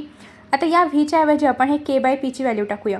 मग D is equal to m/k/p. Okay, so आता हा जो p आहे हा काय होईल वरती शिफ्ट होईल. सो p जेव्हा वरती शिफ्ट होईल तेव्हा आपण असं लिहू शकतो, याच्यानंतरची स्टेप मी ती लिहिते D is equal to m/k multiply by p. Okay, so याचा अर्थ काय झाला की density is equal to mass by constant आणि याला मल्टिप्लाय बाय काय करणार आहोत आपण प्रेशर. तर अशा पद्धतीने आपण हे जे इक्वेशन आहे तर ते लिहू शकतो जे की तुम्हाला इथे पाहायला मिळतं आहे. सेम इक्वेशन आहे, फक्त या ठिकाणी जर तुम्ही m/kच्या ऐवजी पुन्हा जर कॉन्स्टंट वापरला तर तुम्हाला या ठिकाणी d/kp असं पाहायला मिळेल, म्हणजे d is equal to kp असं या ठिकाणी पाहायला मिळेल. सो इन धिस वे आपण हे सॉल्व केलेलं आहे. याचा अर्थ density is directly proportional to the what pressure. So this shows that at a constant temperature pressure is directly proportional to the density. कारण इथे काय आलेलं आहे d is equal to kp म्हणजेच कॉन्स्टंट p म्हणजेच काय झालं d is directly proportional to the p. Problem 5.1 a ball is filled with hydrogen at room temperature. Ball आहे रूम टेम्परेचरवरती आहे. जेव्हाही तुम्हाला असं वाटेल की प्रश्न बॉयल्स लॉमध्ये आहे तर तेव्हा आपण टेम्परेचरला तसंही कॉन्स्टंट घेणार आहोत. सो तुम्ही टेम्परेचरकडे जास्त लक्ष नाही दिलं तरीही चालेल. So it will burst if pressure exceeds 0.2 बार. जर प्रेशर 0.2 बारने वाढलं तर बलून काय होणार आहे फुटणार आहे. इफ ॲट 1 बार काय झालं P1 झालं, म्हणजे पहिलं प्रेशर किती आहे 1 बार आहे. ॲक्युपॉईज 2.27 लिटर, पहिलं व्हॉल्यूम किती झालं 2.27 litre. Upon what volume can the ball be expanded. मग किती व्हॉल्यूमवरती बॉल एक्सपांड होईल ते तुम्हाला फाइंड आउट करायचं आहे. प्रेशर किती सांगितलेलं आहे 0.2 bar. So P2 is equal to 0.2 bar. आता तुम्हाला V2 फाइंड आउट करायचं आहे. So P1 V1 is equal to P2 V2. तुम्ही जर हे सगळं शफल केला तर तुम्हाला मिळेल V2 is equal to P1 V1 divided by P2. P1 किती आहे 1 बार. 1 बारच्या वेळेस व्हॉल्यूम किती आहे 2.27. P2 किती आहे, कितीने एक्सिड होणार आहे 0.2ने. तेव्हा व्हॉल्यूम किती असेल ते फाइंड आउट करायचं आहे. सो तुम्ही या ठिकाणी जस्ट व्हॅल्यूज पुट आउट करणार आहात आणि तुम्हाला मिळणार आहे आन्सर जे की असणार आहे V2चं. Okay, simple. After that next आहे Charles law temperature volume relationship. So आता या ठिकाणी टेम्परेचर आणि व्हॉल्यूम याच्यावरती आधारित इक्वेशन्स पाहायला मिळणार आहेत आणि टेम्परेचर आणि व्हॉल्यूम एकमेकांना डायरेक्टली प्रपोर्शनल आहे. जर टेम्परेचर वाढलं तर व्हॉल्यूमही वाढणार, टेम्परेचर डिक्रीज झालं तर व्हॉल्यूम डिक्रीज होणार. सो जर आपण आपलं गॅस इक्वेशन पाहिलं तर PV is equal to nRT. याच्यामधलं टेम्परेचर आणि व्हॉल्यूम यांचं आपण आता रिलेशन पाहतो आहे. तर बाकी जे उरलेले टर्म्स आहेत म्हणजे प्रेशर, मोल्स आणि गॅस कॉन्स्टंट हे कसे असणार आहेत कॉन्स्टंट आणि V will be directly proportional to the T. So Gay-Lussac's आणि चार्ल्स यांनी बरेचसे एक्सपेरिमेंट्स केले होते की on gases independently to improve upon hot air balloon technology. Their investigation show that for a fixed mass of a gas at constant pressure, volume of gas increases on increasing temperature. म्हणजे volume वाढलं तर temperature वाढणार आहे, temperature कमी झालं तर volume कमी होणार आहे. सो टेम्परेचर आणि व्हॉल्यूम हे कसं आहे डायरेक्टली प्रपोर्शनल आहे. They found that for each degree rise in temperature, इथे जे टेम्परेचर आपण घेणार आहोत that will be in kelvin only. Okay, so volume of a gas increase by 1/273.15 of the original volume of a gas at 0 degree Celsius, and thus if a volume of the gas at 0 degree Celsius and at T degree Celsius are V0 अँड VT respectively, then आपले एक equation येईल. त्याच्या आधी आपण हे पाहूया की ही व्हॅल्यू कशी आली. So as we have seen की V is directly proportional to the T, याचा अर्थ V is equal to KT. हे काय घेतलं आपण, या साईनच्या ऐवजी कॉन्स्टंट घेतलं. ओके, मी इथे लिहिते V is directly proportional to T आणि V is equal to KT. So आता जर मला फक्त Tला जर इकडे मला शिफ्ट करायचं असेल आणि फक्त Kला जर तिकडे ठेवायचं असेल तर मी काय करणार, V/T is equal to K. Temperature किती आहे, 1 डिग्री, म्हणजे 0 डिग्री टेम्परेचर आहे. आणि टेम्परेचरमध्ये किती राईज झाल्यानंतर व्हॉल्यूममध्ये किती राईज होईल हे जर मला फाइंड आउट करायचं असेल तर कॉन्स्टंट इक्वल टू काय राहणार आहे, सपोज की 1 हे आहे टेम्परेचर, 1 आहे व्हॉल्यूम आणि डिवायडेड बाय येणार आहे टेम्परेचरची व्हॅल्यू 273.15. तर अशा पद्धतीने तिची व्हॅल्यू आहे, तर ती व्हॉल्यूमची फाइंड आउट केलेली आहे आणि ही कॉन्स्टंट राहणार आहे. म्हणजे अशाच पद्धतीने व्हॉल्यूम इन्क्रीज होणार आहे 1/273.15च्या टर्म्समध्ये. सो नेक्स्ट आहे 0 डिग्री सेल्सिअसवरती हे एवढं आहे व्हॉल्यूम. मग T डिग्री सेल्सिअसवरती किती असेल व्हॉल्यूम हे जर फाइंड आउट करायचं असेल तर आपण कसं फाइंड आउट करणार. सो VT म्हणजेच T डिग्री सेल्सिअस टेम्परेचरवरती व्हॉल्यूम किती असेल तर इज इक्वल टू V0 म्हणजे इनिशियल व्हॉल्यूम जे की 0 डिग्री सेल्सिअसवरती आहे तर ते, plus T divided by 273.15 V0. आता इथे जर आपण पाहिलं तर V0 इथून तुम्ही कंबाईन म्हणजे कॉमन बाहेर काढू शकता. सो V0 जर इथून बाहेर आलं तर आतमध्ये काय राहील, 1 राहील आणि ते V0 आपण बाहेर घेतलेलं आहे. So T/273.15. After that next इथे जे 1 होतं ते जर आपल्याला रिमूव्ह करायचं असेल तर आपण काय करतो, जस्ट क्रॉस मल्टिप्लाय करतो, म्हणजेच 1 मल्टिप्लाय बाय 273.15 करतो. सो तेच या ठिकाणी केलेलं आहे. आणि हे तुम्हाला जेव्हा VT फाइंड आउट करायला सांगतात किंवा XYZ टेम्परेचरवरती किती व्हॉल्यूम असेल तर त्यावेळेस आपण हा फॉर्म्युला वापरतो. या ठिकाणी हे जे T आहे त्यात XYZ टेम्परेचर असतं. At this stage we define a new scale of temperature such that T degree Celsius on new scale is given by T is equal to 273.15 plus T. आता या ठिकाणी जे आपण T डिग्री सेल्सिअस ज्याला आपण suppose केलेला आहे तो T म्हणजेच काय, कॅपिटल T म्हणजे आपलं जे केल्विनमधलं टेम्परेचर आहे ते that is 273.15 plus small t and 0 degree Celsius will be given by T0 is equal, T0 म्हणजेच काय, जे ओरिजिनल टेम्परेचर आहे 0 डिग्री सेल्सिअसचं कन्वर्जन केल्विनमधला that is 273.15. This new temperature scale can be called as Kelvin temperature scale or absolute temperature scale. जेव्हा टीची value किंवा टीची केल्विनमधली व्हॅल्यू ही 273.15 असेल तेव्हा याला आपण ॲब्सोल्यूट टेम्परेचर व्हॅल्यू म्हणतो किंवा ॲब्सोल्यूट टेम्परेचर स्केल म्हणतो. आणि थर्मोडायनामिक्समध्ये असो किंवा SOMमध्ये असो प्रत्येक ठिकाणी आपण टेम्परेचर केल्विनमध्येच घेतो. Thus 0 degree Celsius on the Celsius scale is equal to 273.15 kelvin at the absolute scale. Note that degree sign is not used by writing kelvin. जेव्हा आपण लिहितो डिग्री सेल्सिअस लिहितो, डिग्री फेरनहाइट लिहितो, पण आपण डिग्री केल्विन असं कधी लिहित नाही कारण डिग्री सिम्बॉल आपण केल्विनसाठी नाही वापरत. So Kelvin scale of temperature is also called as thermodynamic scale. तुम्हाला थर्मोडायनामिक स्केल म्हणजे काय असं येऊ शकतं, त्याच्यामध्ये 3 ऑप्शन असतील, degree Fahrenheit, degree Celsius, Kelvin आणि नन ऑफ दी अबो किंवा ऑल ऑफ दी अबो असं काहीतरी असेल. सो त्यामध्ये करेक्ट आहे ते म्हणजे केल्विन. आफ्टर दॅट नेक्स्ट आहे thus we add 273 more precisely जर तुम्ही व्हॅल्यू घेतली तर 273.15 to the Celsius temperature to obtain Kelvin temperature. तुम्हाला जर एखादं टेम्परेचर केल्विनमध्ये पाहिजे असेल तर केल्विन म्हणजेच काय 273.15 प्लस डिग्री सेल्सिअसचं टेम्परेचर ॲड करायचं, तुम्हाला त्या टेम्परेचरचं केल्विनमधलं कन्वर्जन मिळेल. सो आफ्टर दॅट नेक्स्ट आहे VT म्हणजेच काय की at the time of T किती व्हॉल्यूम आहे तर ते इज इक्वल टू V0 म्हणजे actual value in bracket TT. याचा अर्थ काय की जे ॲब्सोल्यूट टेम्परेचर आहे प्लस हे जे तुम्ही टेम्परेचर ॲड करणार आहात तर ते. ओके, ॲब्सोल्यूट टेम्परेचर प्लस ज्या टेम्परेचरला मध्ये प्रश्नामध्ये विचारलेलं आहे तर ते डिवायडेड बाय ॲब्सोल्यूट टेम्परेचर. हे जर तुम्ही इकडे शिफ्ट केलं तर VT by V0 is equal to TT by T0. याचा अर्थ काय, V is directly proportional to the temperature, volume is directly proportional to the temperature. हेच तुम्ही या ठिकाणी V0 किंवा V ॲब्सोल्यूट याच्याऐवजी तुम्ही या ठिकाणी V1 V2 पण घेऊ शकता. V0 म्हणजेच काय V1 असतं आणि VT म्हणजेच काय जे टेम्परेचर क्वेश्चनमध्ये दिलं असेल तर ते किंवा जे पण तुम्हाला विचारलं असेल तर ते. सो इथून तुम्ही असं फाइंड आउट करू शकता की V/T काय आहे, कॉन्स्टंट आहे. K2 म्हणजेच काय, मगाशी आपण एक कॉन्स्टंट पकडला होता तो वेगळा आणि हा वेगळा आहे, यासाठी यांनी ते K2 घेतलेला आहे. So V is equal to KT. So the value of constant is determined by the pressure of the gases, its amount and the units in which volume V is expressed. So basically इथे जे constant आहे याचा अर्थ काय की constant is equal to तुम्ही V/T घेऊ शकता, V आणि Tचा ratio.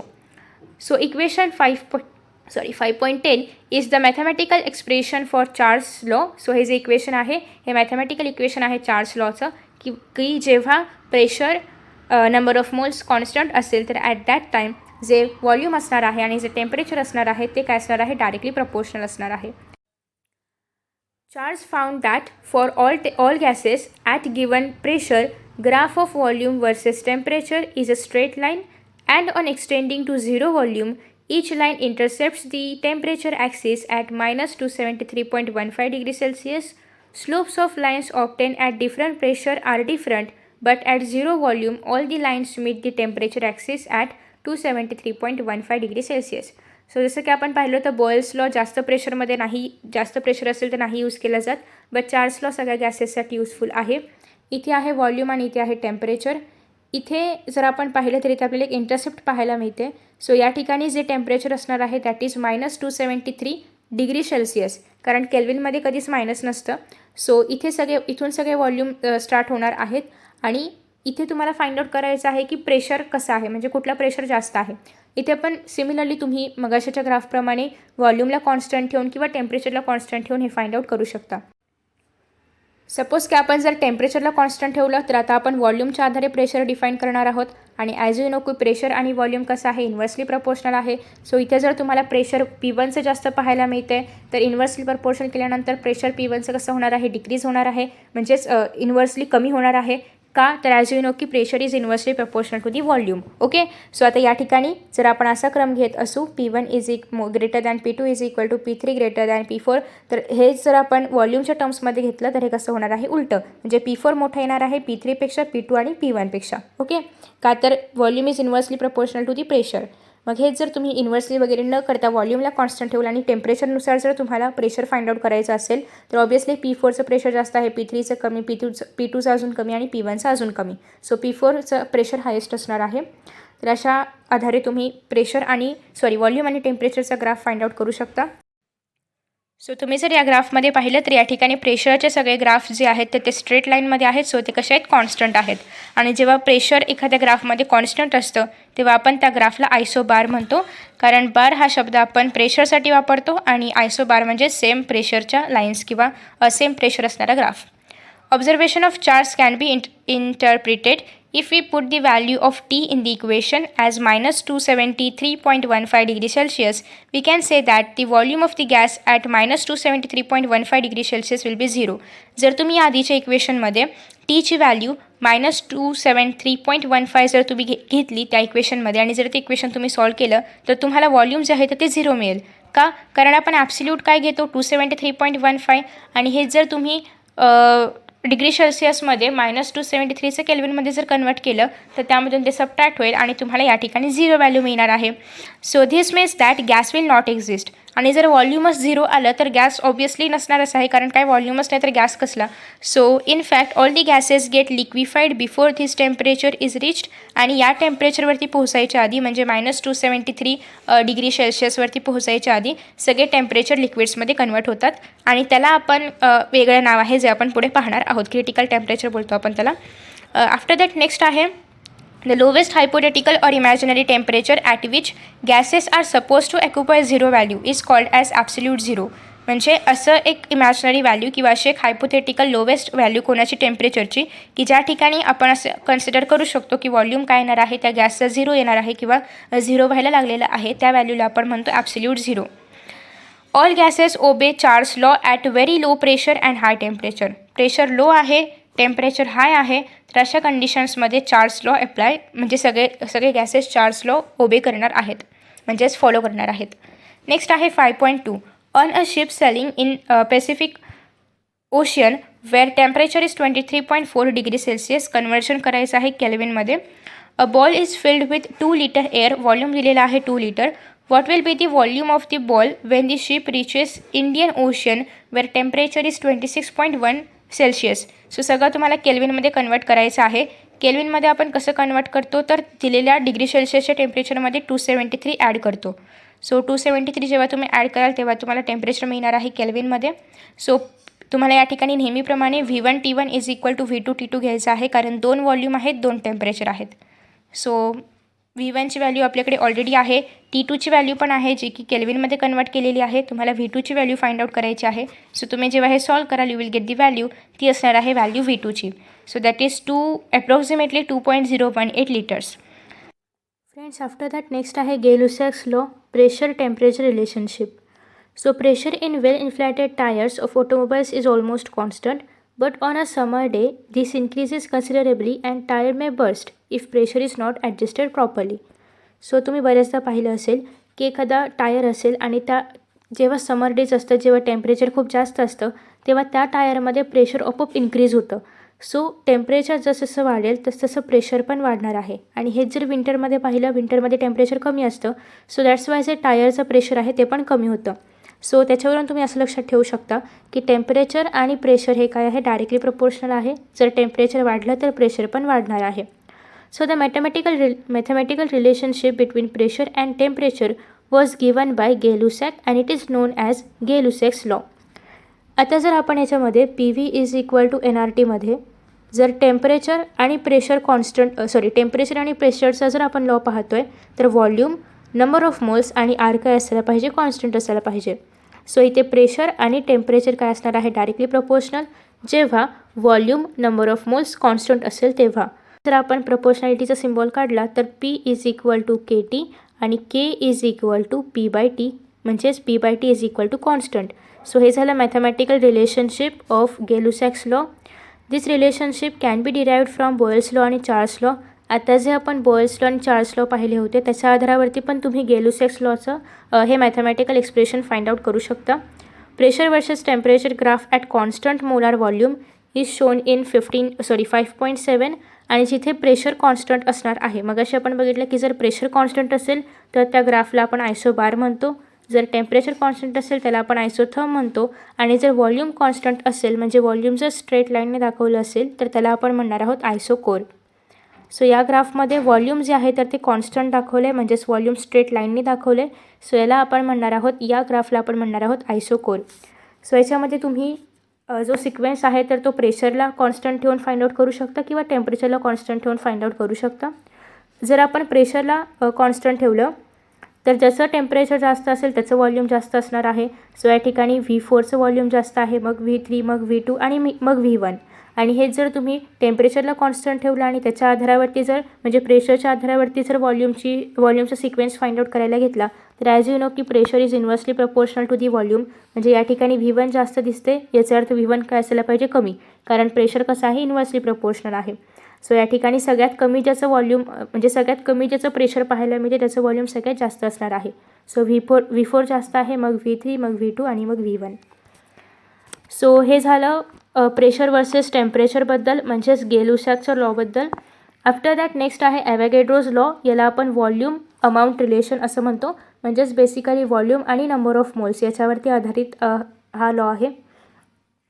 So in 1811 Italian scientist Amedeo Avogadro try to combine conclusions of Dalton's atomic theory and Gay-Lussac's law of combining volumes. या ज्या थिअरीज आहेत किंवा हे जे लॉज आहेत हे आपण ऑलरेडी फर्स्ट चॅप्टरमध्ये बेसिक कॉन्सेप्ट्स ऑफ केमिस्ट्रीमध्ये पाहिलेले आहेत. आणि यालाच आता आपण हा जेव्हा लॉ कंबाईन होतो डाल्टन्स ॲटॉमिक थिअरी आणि गे-लुसॅक्स लॉ, तेव्हा त्याला कॉम्बिनेशनमध्ये आपण ॲव्होगॅड्रोज लॉ असं म्हणतो. It states that equal volumes of all gases under the same condition of temperature and pressure content equal number of molecules. म्हणजे PV इज इक्वल टू NRTमध्ये आपण N म्हणजेच number of moles आणि V म्हणजेच volume हे directly proportional आहे हे सांगतोय. आणि प्रेशर आणि टेम्परेचर कसं असलं पाहिजे, कॉन्स्टंट असलं पाहिजे. सो जेवढे जास्त मोल्स तेवढे जास्त व्हॉल्यूम, ऑब्वियसली जेवढे जास्त मॉलिक्युल्स असणार आहेत तेवढे जास्त व्हॉल्यूम असणार आहे. So this means that as long as temperature and pressure remain constant, temperature आणि प्रेशर याच्यामध्ये कॉन्स्टंट असलं पाहिजे, कारण ॲज पर दी गॅस लॉ किंवा equation. So the volume depends upon number of moles of the gas, or in the other words amount of the gas. Mathematically we can write as V is directly proportional to the N. हेच जर आपण एनला इकडे shift केलं तर V is equal to K N, म्हणजेच K is equal to V by N. हा झाला आपला fourth law, that is volume, आणि ज्याच्यामध्ये आपल्याला नंबर ऑफ मोल्स रिलेशन पाहायला मिळणार आहे, ज्याला आपण ॲव्होगॅड्रोचा लॉ पण म्हणतो. सो आता इथे तुम्हाला हेही माहिती असेल की 1 मोलची व्हॅल्यू असते 6.022 इंटू 10, इथे इंटूचं साईन आहे, इंटू 10⁻23. आणि याला हा जो हे जे कॉन्स्टंट व्हॅल्यू आहे, म्हणजे प्रत्येक ठिकाणी तुम्ही काही 1 मोल घेतलं तरी त्याची व्हॅल्यू सेमच येणार आहे. तुम्ही 1 मोल ऑक्सिजन घेतलं किंवा हायड्रोजन घेतलं किंवा जे पण कुठलाही तुम्ही मॉलिक्यूल 1 मोल घेतलं तरी त्याची व्हॅल्यू काय येणार आहे, सेमच येणार आहे. सो या नंबरला आपण म्हणणार आहोत Avogadro constant. After that next आहे, you will find that this is the same number which we came across while discussing definition of mole. आपण सम बेसिक कॉन्सेप्ट्स ऑफ केमिस्ट्रीमध्ये 1 मोल म्हणजे काय पाहिलं होतं, 1 मोल कसं फाइंड आउट करतात किंवा मोलचं माससोबत रिलेशन, या बऱ्याचशा गोष्टी आपण पाहिलेल्या होत्या. सो ही व्हॅल्यू तीच आहे. Since volume of a gas is directly proportional to the number of moles, 1 mole of each gas as standard temperature and pressure STP. याचा अर्थ तुम्ही या ठिकाणी पाहू शकता STP म्हणजे काय. So will have same volume. So जर तुम्ही सेम टेम्परेचरवरती म्हणजेच STPवरती म्हणजेच स्टँडर्ड टेम्परेचर आणि प्रेशरमधली जर तुम्ही सेम टेम्परेचर घेतलं असेल, सेम प्रेशर किंवा कॉन्स्टंट प्रेशर घेतलं असेल, तर त्याच्यामध्ये मोल्सचा नंबर डायरेक्टली प्रपोर्शनल असणार आहे व्हॉल्यूमच्या नंबरशी. Since volume of a gas is directly proportional to the number of moles, so volume is directly proportional to the number of moles. 1 mole of each gas at standard temperature and pressure, ज्याला आपण STP म्हणतो, will have same volume. जर तुम्ही 1 mole of gas घेतलं असेल, प्रत्येक गॅसचं किंवा 1 मोल ऑफ ईच गॅस घेतलं असेल at standard temperature and standard pressure, तर त्याचं व्हॉल्यूम काय असणार आहे, सेम असणार आहे. स्टँडर्ड टेम्परेचर आणि प्रेशर म्हणजे काय, तर स्टँडर्ड टेम्परेचर म्हणजे 0 डिग्री सेल्सिअस किंवा 273.15 केल्विन, आणि प्रेशर म्हणजे 1 बार किंवा 10⁵ pascal. So this values approximate freezing temperature. 0 degree Celsius म्हणजे काय, फ्रीजिंग टेम्परेचर आहे. Okay, so of water and atmospheric pressure at sea level, आणि 10⁵ पास्कल म्हणजे काय, जे की ॲटमॉस्फेरिक प्रेशर असतं सी लेवलवरती. हे पण तुम्हाला फ्लुइड्समध्ये वगैरे पाहायला मिळेल फिजिक्समध्ये. At STP, molar volume of an ideal gas or a combination of ideal gas is 22.71 litre per mole. आणि STP व्हॅल्यू म्हणजे STP मोलार व्हॅल्यूम काय असणार आहे एका 1 मोलसाठीचं, तर that will be 22.71 approximately litre per mole. So molar volume of some gases is given in the table. आर्गॉनचं दिलेलं आहे, कार्बन डायऑक्साईड आहे, डायनायट्रिक ॲसिड वगैरे वगैरे वगैरे. सो या सगळ्याच्या व्हॅल्यूज तुम्ही पाहू शकता की यांचे मोलार व्हॉल्यूम किती असणार आहे लिटरमध्ये per mole of the gas, आणि टेम्परेचर आहे 0 डिग्री सेल्सिअस किंवा 273.15 Kelvin. Number of moles of a gas can be calculated as follows. Moles is equal to काय असतं, गिवन मास जे असेल ते divided by molar mass. Suppose की आपल्याकडे आहे 64 gram of O2, 64 gram of oxygen आहे. याचे मोल्स जर आपल्याला फाइंड आउट करायचे असतील तर moles is equal to 64 divided by एक ऑक्सिजन कितीचं असतं, 16चं. किती ऑक्सिजन आहेत, 2. सो 16 × 32, 31 म्हणजे 31, 32 2 = 64. सो हे किती आहेत, 2 मोल्स ऑफ ऑक्सिजन. सिमिलरली तुम्ही इतर काही एक्झाम्पल्स घेऊ शकता. सो या ठिकाणी M म्हणजे काय की गिवन किती जे काही मास असेल ते, आणि कॅपिटल M म्हणजे काय, molar mass. So V is equal to तुम्ही असं या ठिकाणी लिहू शकता, V इज इक्वल टू काय असतं, KN. मग या Nच्या ऐवजी तुम्ही ही जर व्हॅल्यू घेतली M divided by capital M, आणि जर तुम्ही हा M इकडे शिफ्ट केला तर M इज इक्वल टू हा जर तुम्ही M इकडे शिफ्ट केला तर M is equal to K4. इथे तुम्ही फक्त K लिहिलं तरी चालेल. K4 यासाठी आहे की याच लेसनमध्ये बरेचसे कॉन्स्टंट आहेत. सो ते सगळे कॉन्स्टंट डिफरंट आहेत हे दाखवण्यासाठी त्यांनी K4 घेतले. आणि ॲज यू नो की या ठिकाणी तुम्ही जर पाहिलं तर मास अपॉन व्हॉल्यूम आलं. मास अपॉन व्हॉल्यूम याचा असा अर्थ काय होतो density. So molar mass is equal to KD, म्हणजेच काय, molar mass is directly proportional to the density. So अशीही तुम्ही व्हॅल्यू फाइंड आउट करू शकता. So here D is the density of gas. We can conclude from the equation 5.14 that the density of the gas is directly proportional to the molar mass. अजून एक आपल्याला statement मिळालेलं आहे की जे गॅसची डेन्सिटी आहे तर ती आणि जे मोलार मास आहे तर ते डायरेक्टली प्रपोर्शनल आहे. A gas that follows Boyle's law, Charles' law and Avogadro law can strictly called as ideal gas. असा गॅस की जो हे तीनही रूल्स किंवा हे तीनही लॉज फॉलो करणार आहे त्याला आपण म्हणणार आहोत आयडियल गॅस. दुसराही गॅस असतो ज्याला आपण म्हणतो रिअल गॅस. ॲक्च्युली जे आयडियल गॅस आहे ते रिअली एक्झिस्ट नाही करत, जे रिअली एक्झिस्ट करतात ते असतात रिअल गॅस. सो या दोघांमधला डिफरन्स आपण आयडियल गॅस इक्वेशनमधून पाहणार आहोत, जो की आपण पाहणार आहोत नेक्स्ट व्हिडिओमध्ये.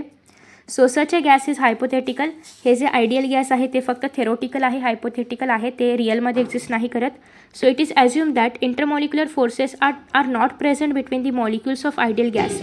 जर आपण मगाशी सुरुवातीला आपण हे पाहिलं होतं की जे गॅसचे मॉलिक्युल्स असतात त्यामध्ये नेग्लिजिबल का होईना पण इंटरमॉलिक्युलर फोर्स ऑफ अट्रॅक्शन असतो. पण जर आपण आयडियल गॅसबद्दल बोलत असू तर त्या ठिकाणी मात्र अजिबातच इंटरमॉलिक्युलर फोर्स ऑफ अट्रॅक्शन नसणार आहे, टोटली झिरो असणार आहे.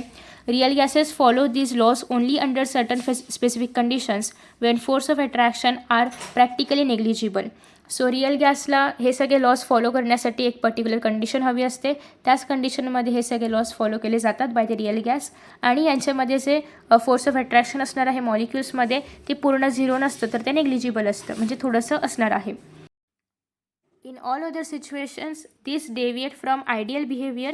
You will learn about these deviations later in this unit. So we are going to see ideal gas equation in the next video. I hope की तुम्हाला हा video आवडला असेल. Thank you so much for watching this video. See you in the next video. Bye bye.